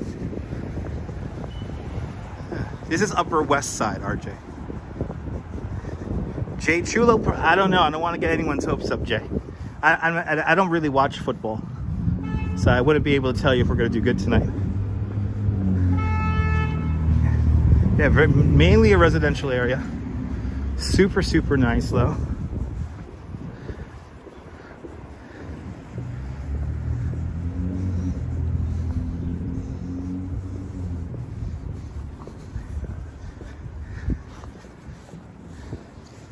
A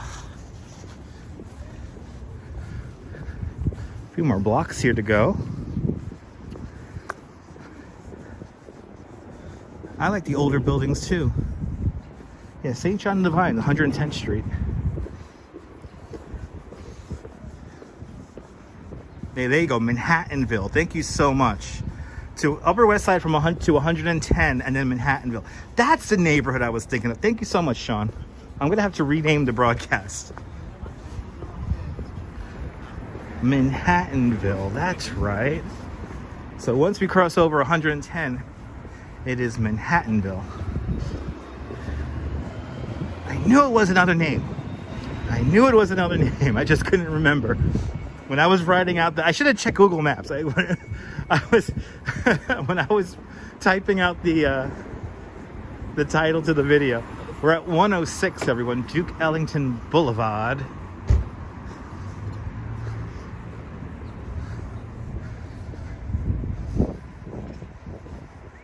Yeah, is St. John Divine officially Morningside Heights? Morningside Heights, then Manhattanville. Okay.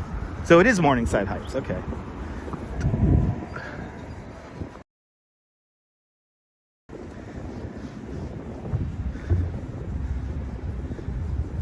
Gil, I don't watch Walk, Ride, Fly. But I'm a born and raised here in New York. And I live here full time. Native New Yorker. But I don't necessarily watch Walk, Ride, Fly. So I don't think we're going to get a collaboration anytime soon.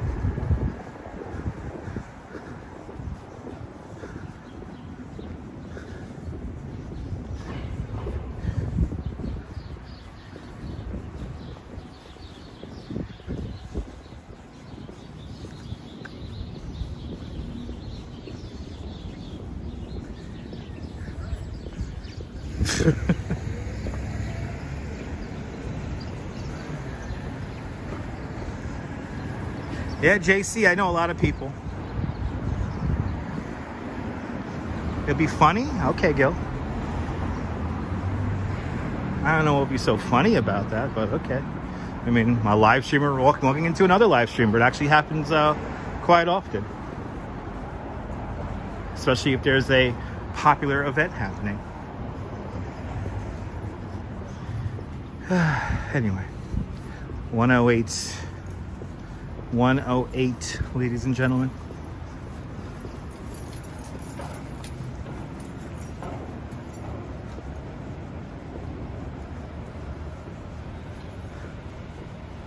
There you go.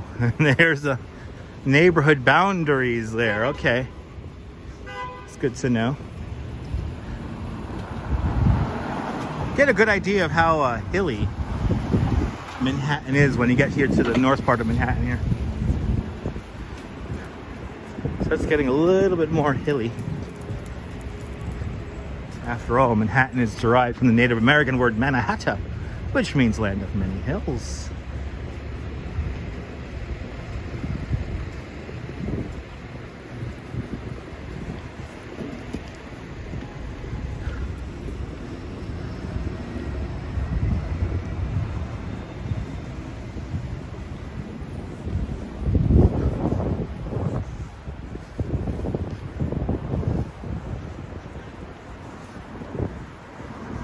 Walter, good to see you, Walter. Welcome.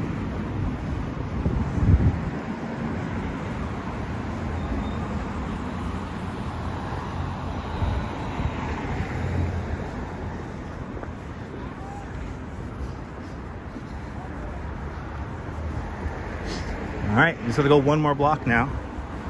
Morningside Park is right here at 110. Imagine living between Morningside Park and Central Park. That must be cool. That must be really cool.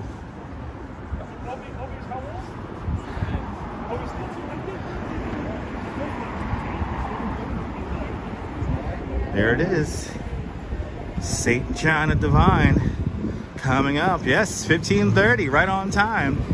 I wanted to get here at 3:30, and we are here at 3:30.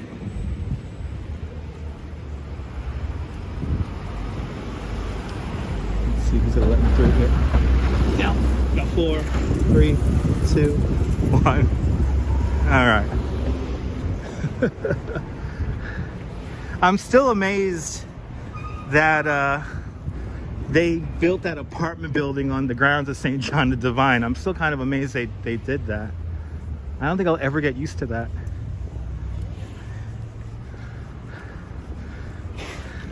I don't think I will ever get used to that. Yes, Frederick Lahr Olmsted also designed Morningside Park.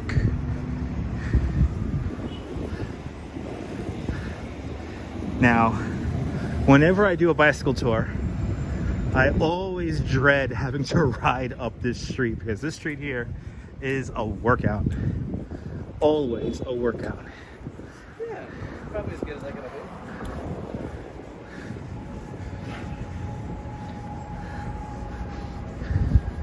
Getting a nice, good workout here.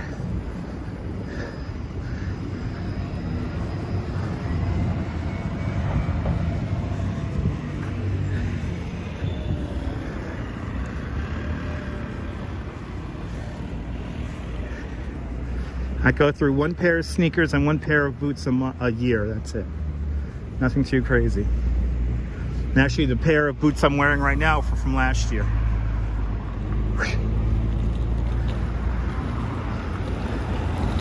Sometimes I do bike tours of the length of Manhattan. So we'll start in Lower Manhattan and make our way all the way up to Harlem. I do many different bike tours here in the city. During the pandemic, I was doing a lot of tours right through here because we had, basically we were being rented out by apartment buildings. During the height of the pandemic, a lot of apartment buildings, their amenities closed, like the gym. So in order to offer them an amenity similar to a gym, they offered building residents either a tour with us for a day, or we rented out bikes by the month. So I did many tours during the pandemic. Was able to work. Good to see you, Brian. Good to see you, Myrna. Welcome.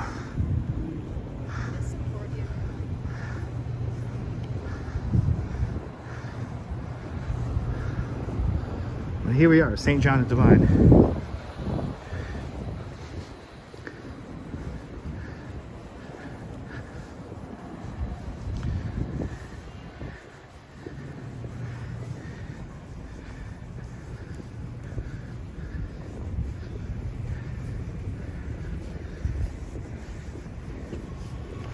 Riding down this street is a lot of fun. Not so much riding a bike up it.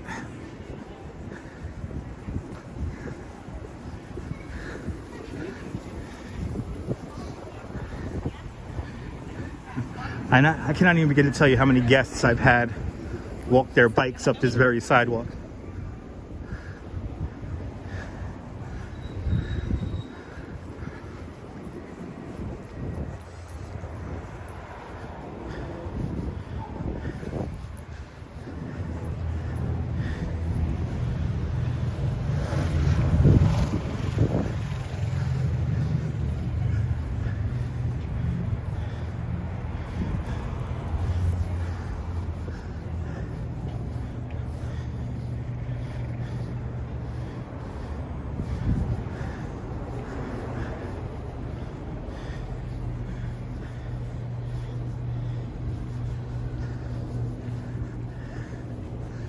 The name of that art piece was "Where Do I Go From Here?"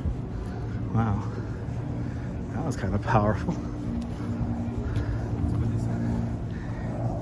Yeah, very powerful images.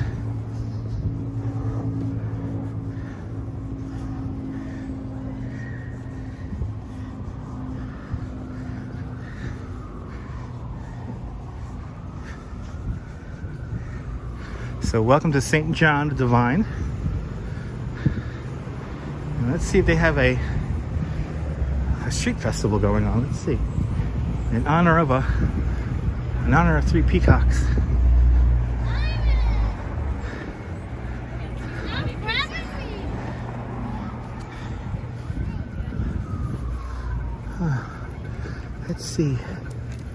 Let's see what's going on here. The street is closed.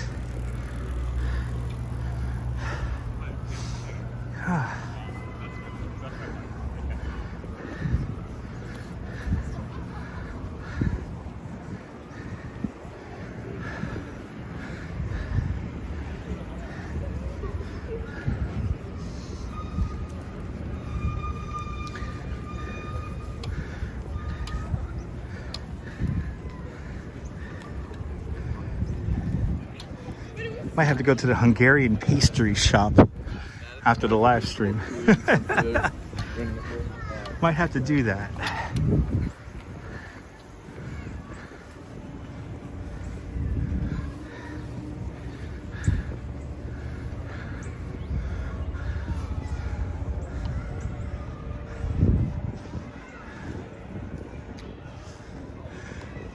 Oh, I haven't been to this place in...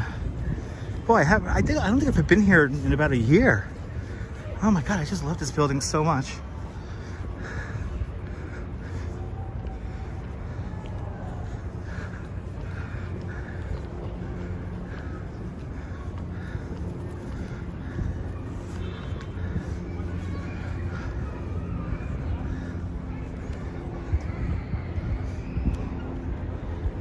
It's a tripped out sculpture, right?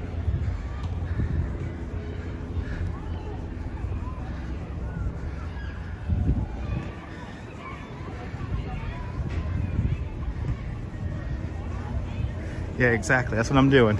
That's pretty cool. I don't really want to.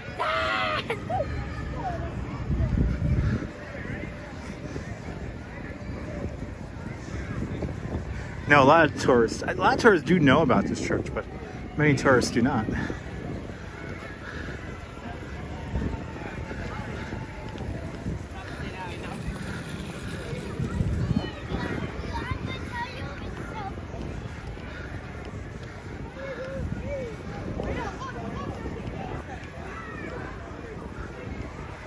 Okay, I officially don't know where I'm going, but I'm just gonna follow the people. Farewell to the peacocks. All right, we're gonna go over this way here. Okay, we're on the correct side. Oh yeah, look at this.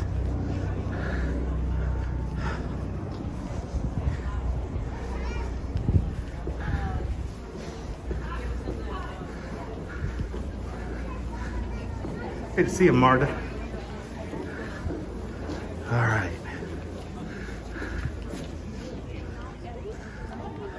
Oh, this is their apartment. Oh, I saw this on the Instagram. This is their apartment right here. Oh, this is cool. This is where the peacocks live. Am I a student? No.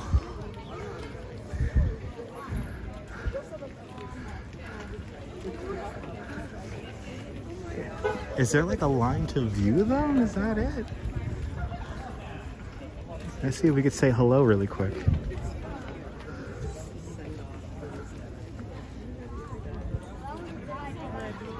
Let's see if we could say hi. Oh, I love how people are like enjoying the view of the peacocks. Yeah, they got like their own home here. It's pretty cool.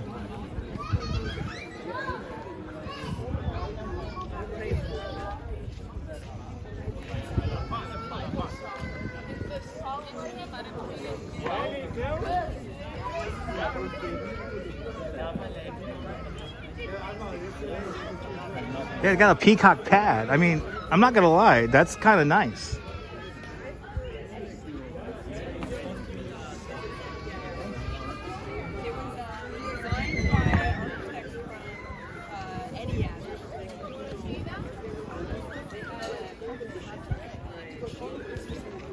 guess I could just walk up here. Let's see. Let's see if we can say hi. You know it. Oh yeah. We Check it out. weren't sure how long it was going to take. That's what I wondered. They're only but Oh, and two. I want the white one. Yeah. What the? There's two.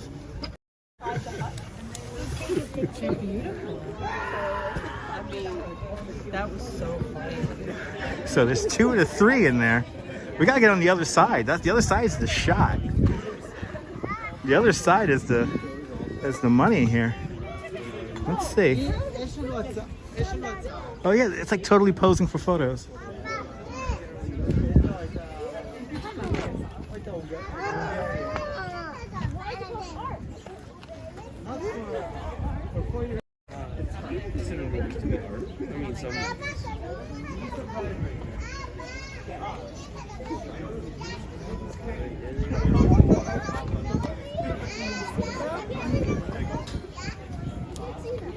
You want to go in, Mom?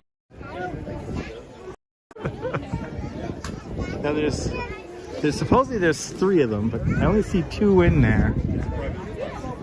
Not 4K a month for rent. I mean, this is like a unique apartment here. Yeah, Ron, it's very, very well kept. Well, Cammy, that's where they're gonna go to. They're gonna go upstate. They're gonna go upstate.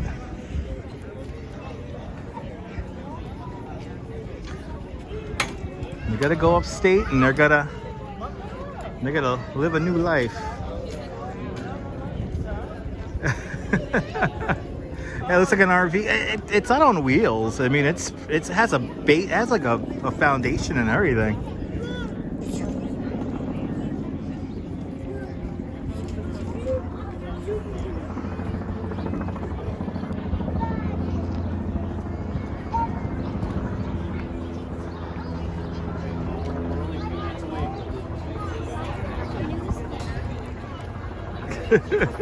Yeah, they're retiring. They've been here since 2002.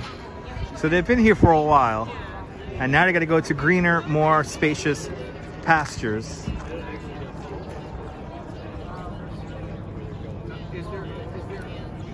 No, Heidi, they were living a quite happy life here on the grounds of St. John of Divine. They roamed the grounds normally, so...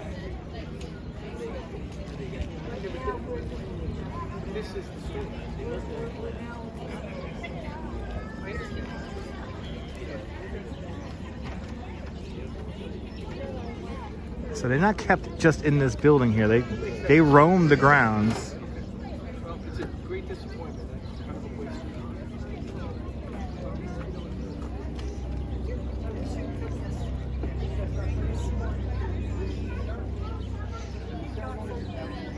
Yeah, beautiful. You see that beautiful white one?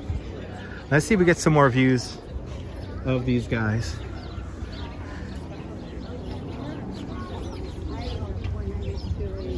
Let's see if we can see through the windows here.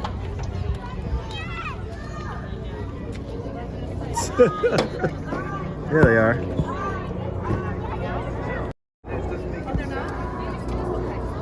Somebody definitely needs to... You guys have to be quiet. You can take a look, but we're going to ask everyone. Let's come out this way here. I think they gotta say goodbye to... I think we're gonna bring them out and say goodbye to them. No, it's gonna go, so I need to take a video for that. Ronnie, relax. Roy? Roy, it's a shame so many people support cruelty to animals. Wow. Are you okay, dude? Wow. That's a little harsh.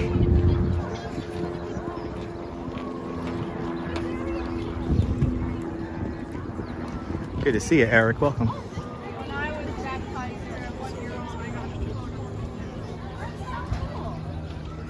At least we got a glimpse of them. Let's see. I wonder if they're gonna take them out.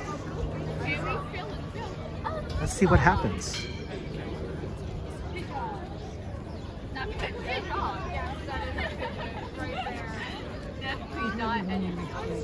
He's working you hard. Can you help think the thing through?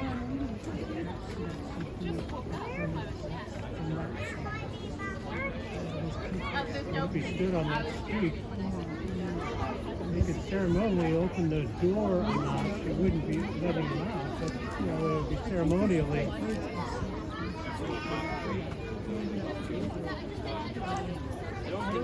Something that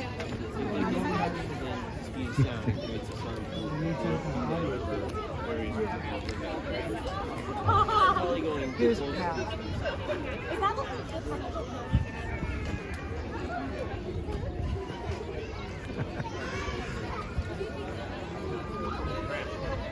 Still trying to figure out how to do this, I guess.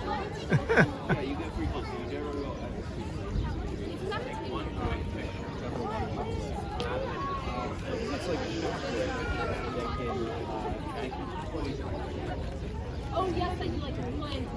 So aware. Wow, these guys are rock stars. Huh. Everyone bidding farewell to some peacocks.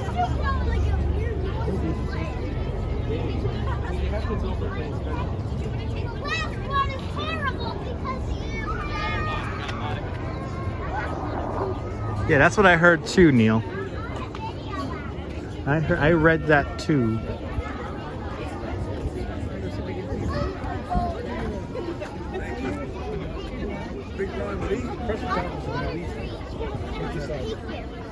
You're gonna have to. Ron Lee is ill today. He won't be in today. Oh man, he is sick at home. Hi, Kenny. Hey, how you doing? What's going on, 4 o'clock? Hello, David. Yeah, right, sir.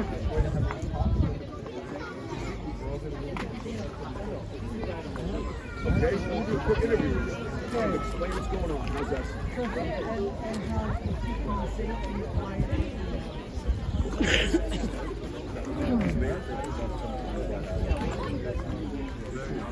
Yeah, I know. Yeah, strawberry. I've seen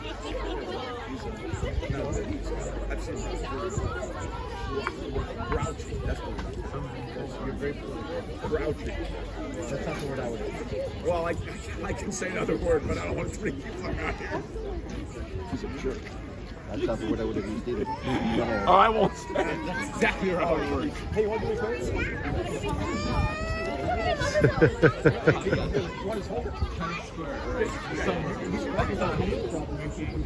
Take a second. Hold it. That's perfect. You're looking at him. He's the reporter. If you want to. You only get the questions he said. Just give me your name. My name is Patrick Malley, M-A-L-L-Y. Under Dean of the Cathedral St. Fine. Awesome. What's going on?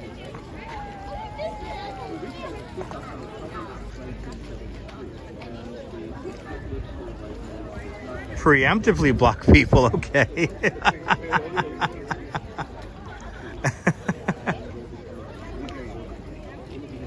Your channel sometimes allows me to preemptively block. That's interesting, Bagels and Walks. I think that's an algorithm thing.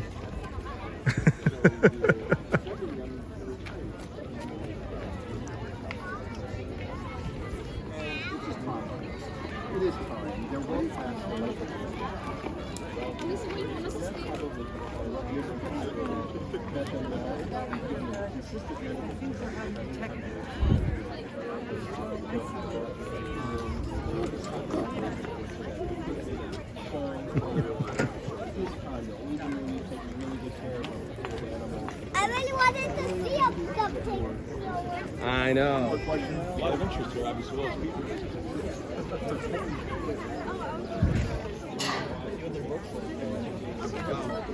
Yeah, I used to do it on Periscope, right, Nibble? Simpler times, man. Wow. I thought they were going to be inside, but...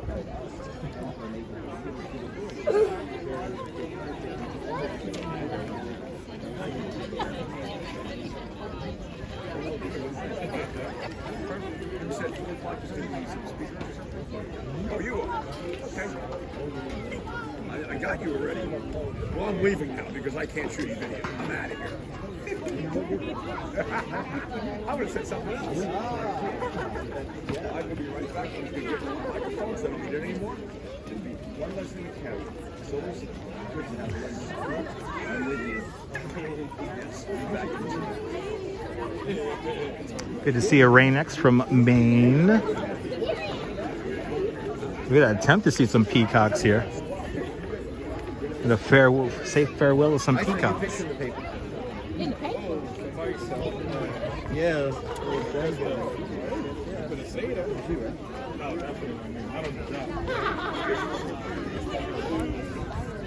Yeah, you see, it's pretty.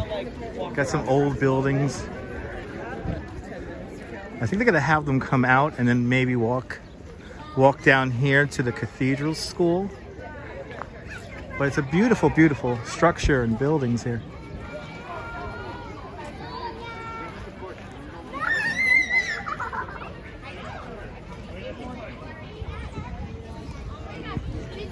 I'm just kind of amazed how many people are gathering here to see these peacocks, to bid farewell to these birds here. I think they're gonna get ready to say something here once they connect up the microphones here. But a pretty big crowd to wish farewell to these birds. Okay, we gotta start clearing people out here.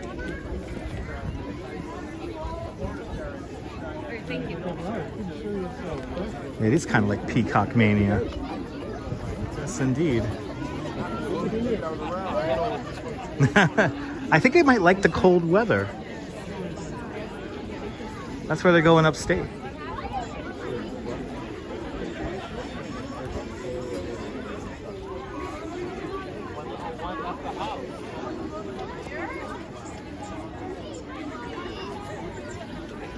Good to see you, JP. Welcome.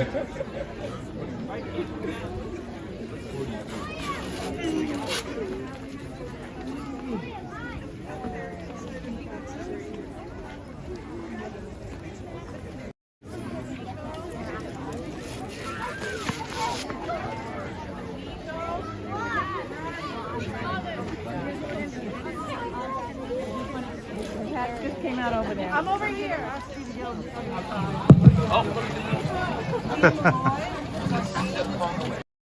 Everyone gathering around the opening. Oh, we're gonna do it from here. Okay.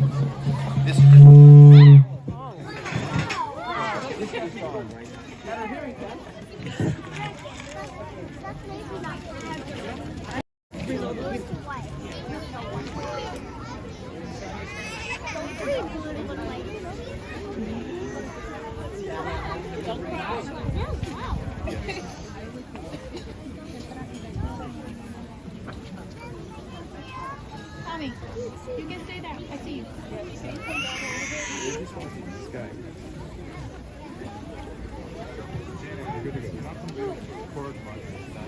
Hello, everyone. A number of years ago, I don't know exactly how many years ago, the Dalai Lama was here. And I don't think there was nearly this much press or attention when the Dalai Lama was here. About 6 months ago, we had a launch of a new program here, and the Pope, the Bishop of Rome, appeared from the Vatican by video, and the Archbishop of Canterbury appeared from England by video, and there wasn't nearly this much press, this much attention. So the Pope, the Archbishop of Canterbury, and the Dalai Lama all together are not nearly as important to people, it seems, as these peacocks. I've been here for almost 8 years, and I have oftentimes been called upon to speak to the press on behalf of the Cathedral. And I can tell you honestly, and this is really, it is not any exaggeration, I have never been asked about anything as much as I have been asked about this event. I have been on television stations and radio. I'm on win-wins, 10-10 wins all day today. So if you go on, you'll hear me. I was in the New York Times, the Post. It's amazing. And it's of course not about me, but it's about these peacocks.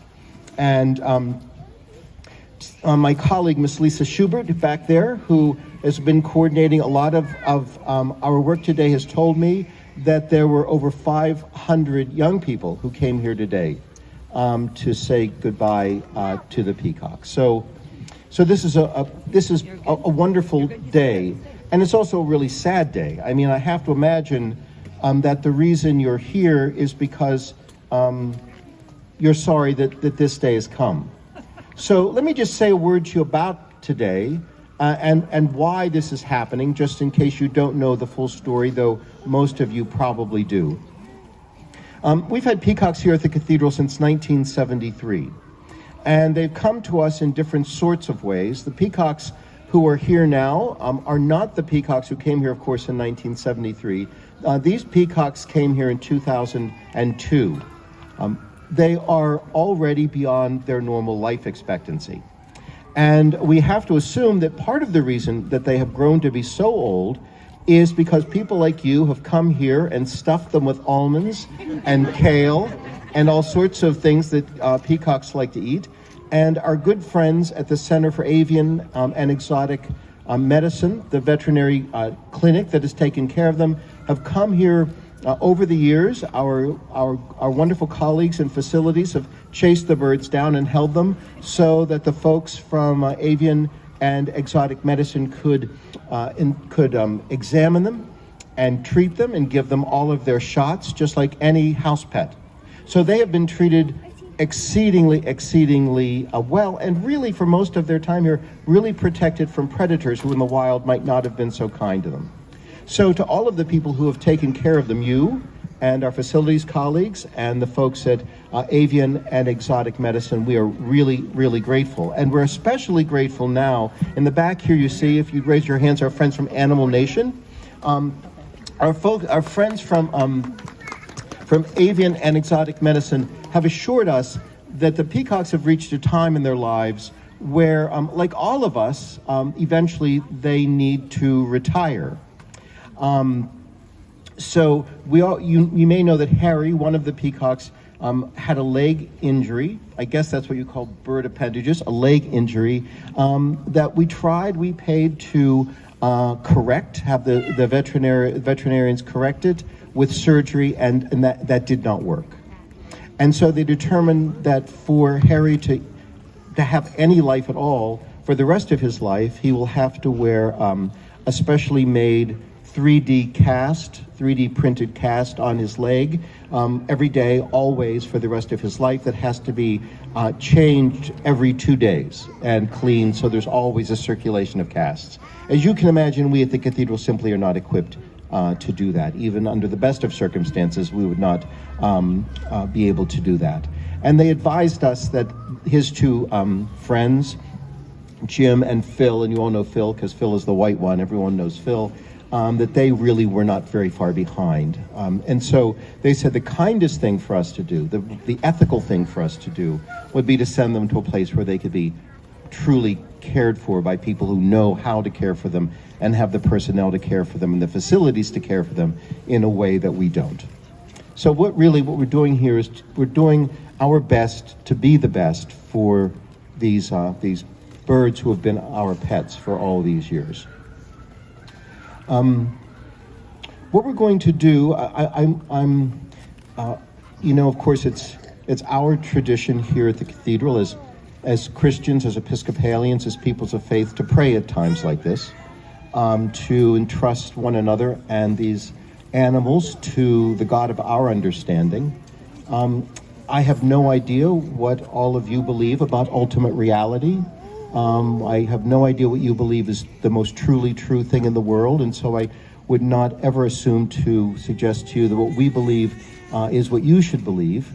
But what I would ask is that as I pray in the way we Episcopalians pray, we Christians pray, that you hold up to the God of your understanding, or the universal mind, or universal love, or however you conceive of it, the things for which I'll pray. And we're going to pray, I'm going to say 3 prayers, all of which come from our Book of Common Prayer, the Episcopal Book of Common Prayer. One in thanksgiving for the created order. One for people as they age, and these 3 people are indeed aging. And then one for travelers, because as soon as we leave here today, and at the end we'll all leave together from this place, walking that way down the driveway, our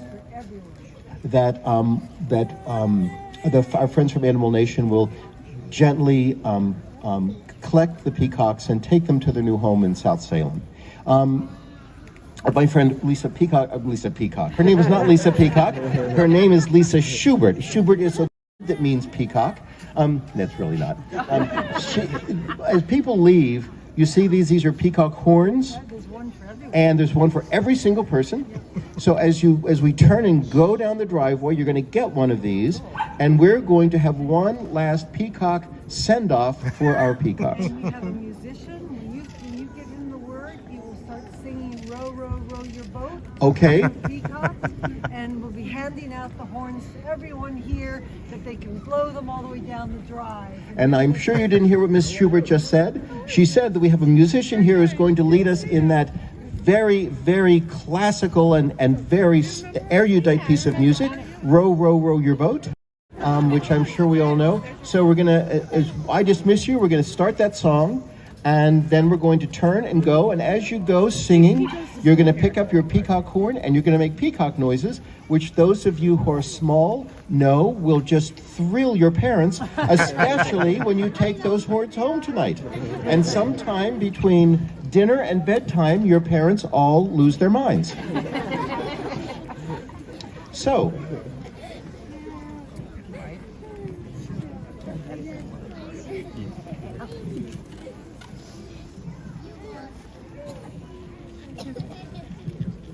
again, I'm going to pray now in the words given to us by the Episcopal Book of Common Prayer, and I would ask if maybe we could just take a moment to be silent and be mindful of the God of our understanding, the power of the universe, universal friendship and love, however you imagine it when you take time to be silent and meditative.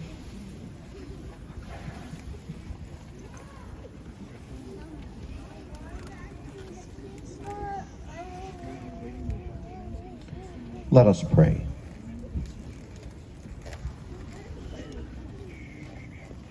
We give you thanks, most gracious God, for the beauty of earth and sky and sea, for the richness of mountains, plains, and rivers, for the songs of birds and the loveliness of flowers. We praise you for these good gifts and pray that we may safeguard them for our posterity. Grant that we may continue to grow in our grateful enjoyment of your abundant creation, to the honor and glory of your name, now and forever. Amen.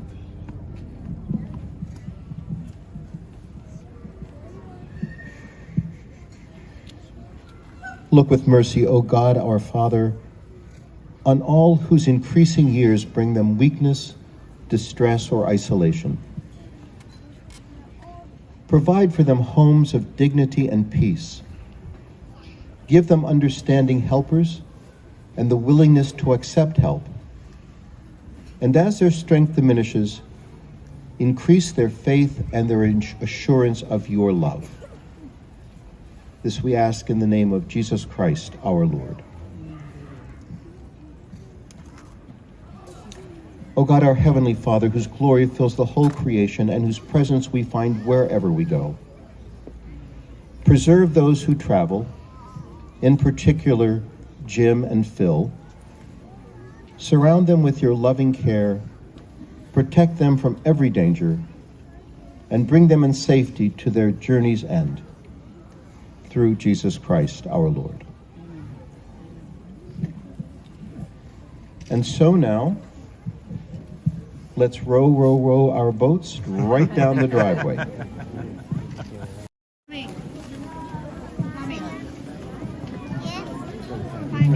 I don't know, Neil. But we're gonna let everybody move as everyone slides out. I don't know. Look at me though.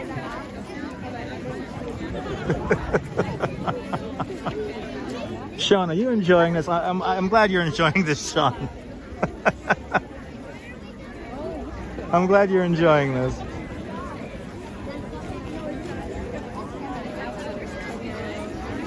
Neil, I do not know. As everyone slowly comes out here. I want to see if they got to come out of this little box here, so I want to see that.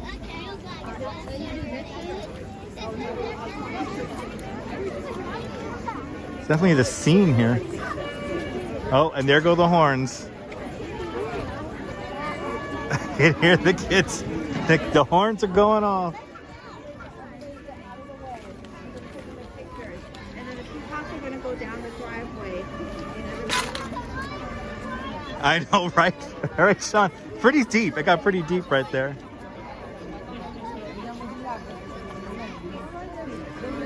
So now, hopefully, we're going to see the. Yeah, I think they want everyone out of here. But let's see how close. Let's see how close we can get to the peacocks as they make their way out.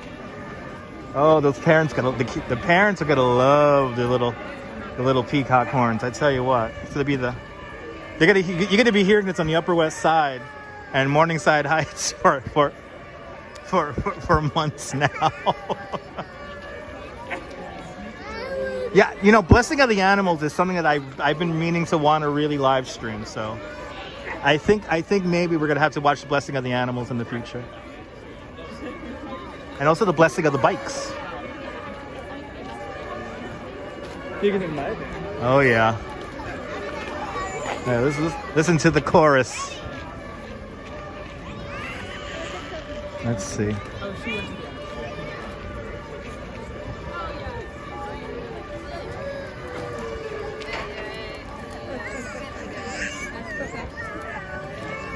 I'm waiting for the rendition of Row, Row, Row Your Boat. Right, sounds like Midtown traffic, right? Yeah. This is definitely a New York moment that we're experiencing right now, so I'm glad that you guys are here with me.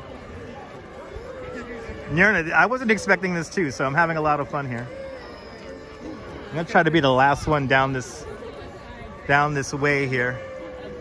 They do sound like duck whistles. Yes, they do.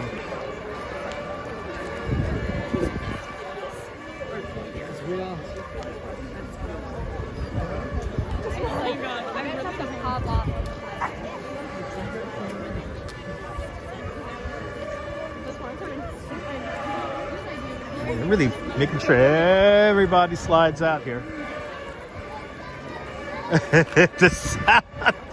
The sound of these horns is hilarious.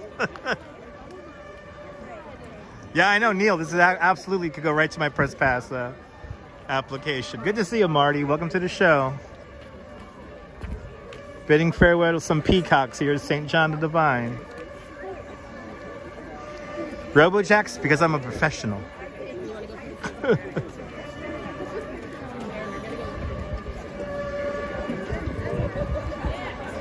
Oh, well, this is hilarious. I am sorry. This is really fun. This is really funny. Oh boy. This is so funny. This is so funny.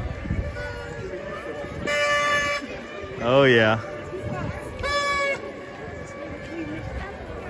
When's the Blessing of the Bikes? I want to say that's in the springtime. I want to say that's like in April. April, I think. Misty Mus, if I see a horn, I'll get one. I'm not gonna deprive any children of bothering their parents with one of these horns. So.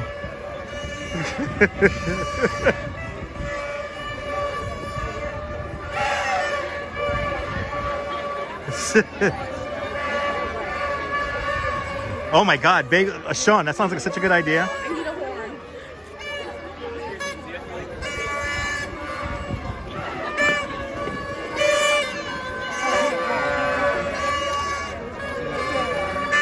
Wow, they really do have one for everybody. This is kind of crazy.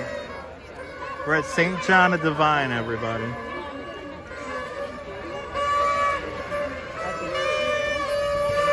They certainly have plenty of these.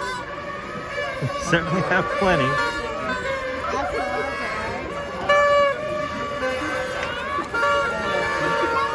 didn't notice there were.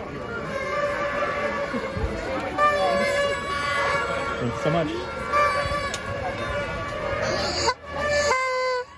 It's New Year's. It's New Year's. I think the dogs would like these just as much. Oh, this is hilarious.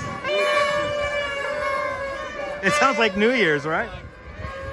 Oh, what a fun New York event.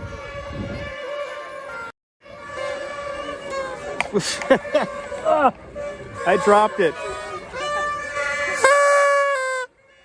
Will it come? Will this actually bring the peacocks over? I don't know. Sounds more like New Year's, right? Or I don't think the neighbors will mind, at least for a day. Oh, Lord. Oh, and here they are. I think the peacocks are coming out. Let's see.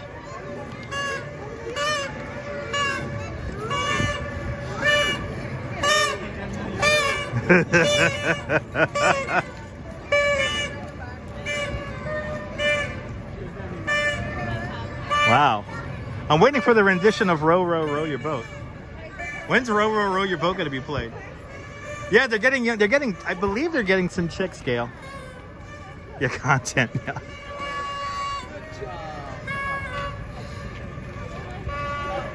The chorus of children with their horns.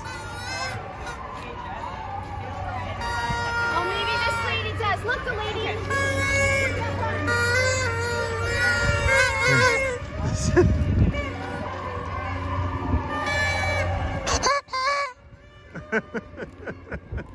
Top shelf content, right? Oh, Lord, this is funny. I'm glad you're enjoying this, Missy Muss. Oh, this is glorious. This is such a New York moment right now.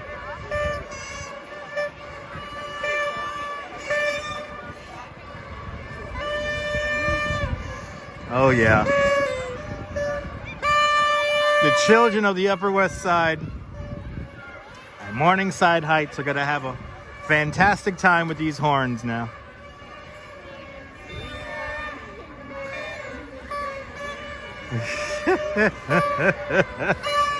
All right, now let's see what's going to happen next. I think they're going to bring them through here. Now, leave a like when you can. That's right there. Everyone follow Bagels and Walks. Great YouTuber from the Upper East Side. Oh, God. They really meant they had one for everyone. Like, everybody has one now, including adults. And this is why I love New York too. All right, let's see if they're gonna bring them out here and parade them down. Reminder for all 12 months, yes.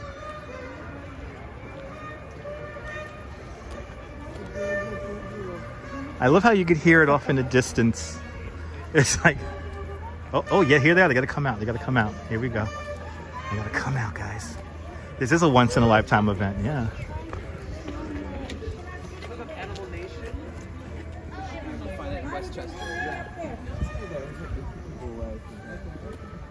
Oh, we can hear them.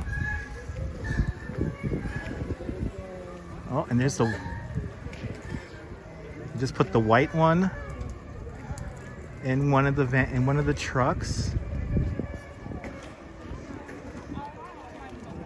And they got one in the back. See, they just.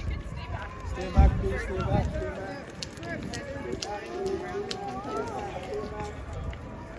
We gotta drive them out.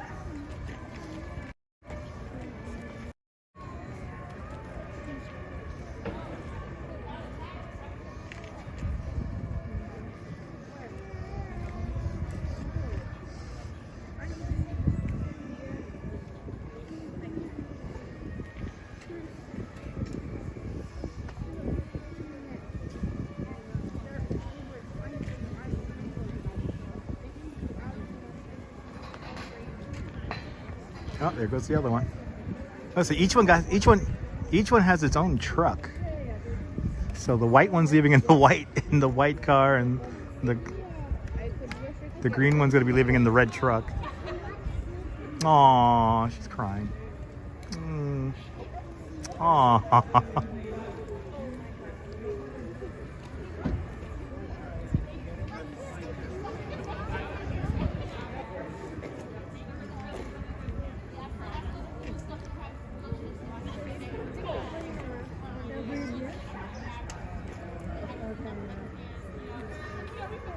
No limo, right? They should have a limo. Oh, they're legit crying. Oh.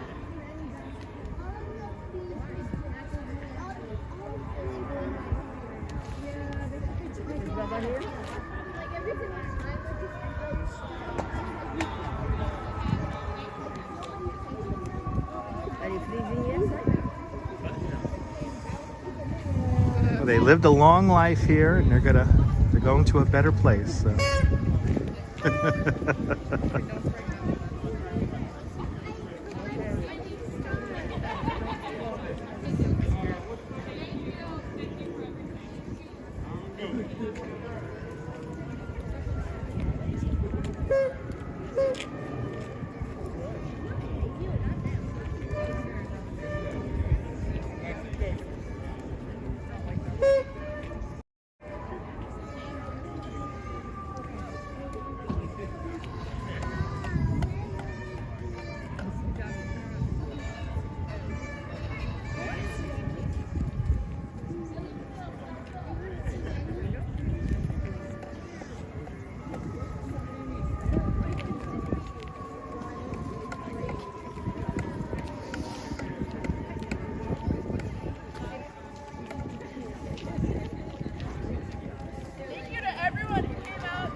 Yeah, Sean, it's pretty cool. Yeah. Look, Peacocks might poke their end. Okay, guys. That might be a good thing. Leave so we can have some clearance here, please. Thank you. Thank you. Thank you. Thank you. Thank you. No feathers. Oh, they're going for.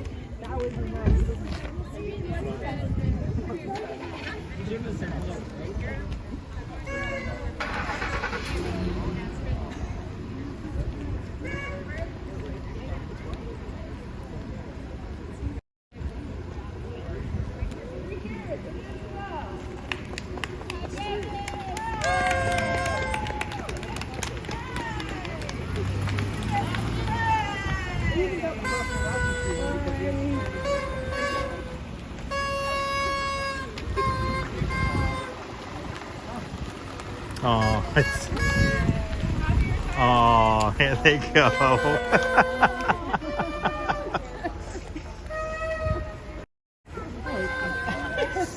We really pushed that, didn't we?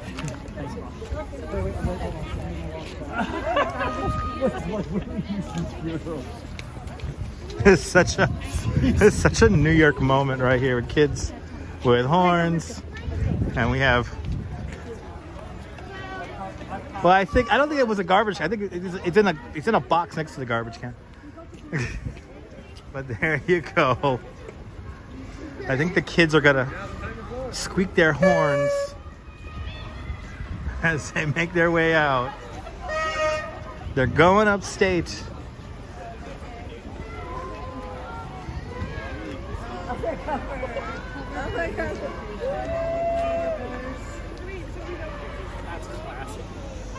Aww.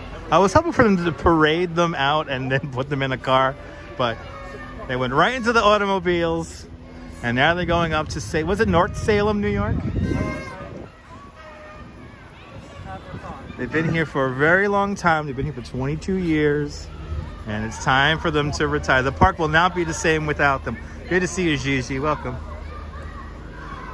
I'm glad I was able to bring you guys here. They will have a great life. Yes, they will. And they should go down the Canyon of Heroes. Wouldn't that be cool?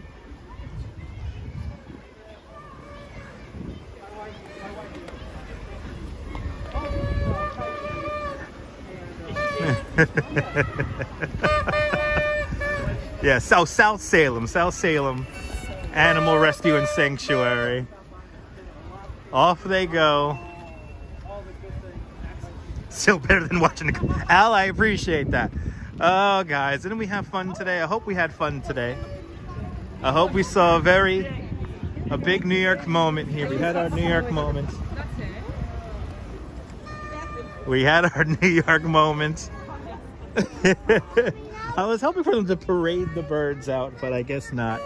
I guess it's time for those birds to go to sleep. But anyway, I hope you guys enjoyed today's. I know what happened to the song. I know. I was hoping for row, row, row your boat. Did not hear row, row. They lied to us. Anyway. Anyway, I gotta figure out some lunch. I'm starving. This cold air makes me hungry. Yeah. Oh yeah, the parents gonna love this noise here. I hope you guys enjoyed that. I hope you guys enjoyed our little afternoon here in New York City. If you did enjoy our little adventure here in New York, make sure you smash that thumbs up button. It lets me know you care. It will help more people find the broadcast. And if you do subscribe, make sure you hit the notification bell, because I never know when I'm going to go live next, because after all, spontaneity is the fruit of life. What else can I say? But from, what is it there? Morningside Heights here in Upper Manhattan. This is Dutch Moss signing off. Hungarian Bakery. I'm going to go to Hungarian Bakery, but on my own time, which is right now. I'm not a big eater on live stream, so I'm just going to enjoy my lunch. But thank you guys so much for tuning on in. And yeah, from St. John to Divine, this is Dutch Moss signing off. Have a fantastic New York day, whether you live here or not. I want you to hug your loved ones, cherish your moments. And good afternoon, good evening, and good night, Mrs. Calabash. Wherever you are. I'll see you guys tomorrow. Stay tuned. Bye, guys. Thanks. Thank you so much for hanging on out. Bye.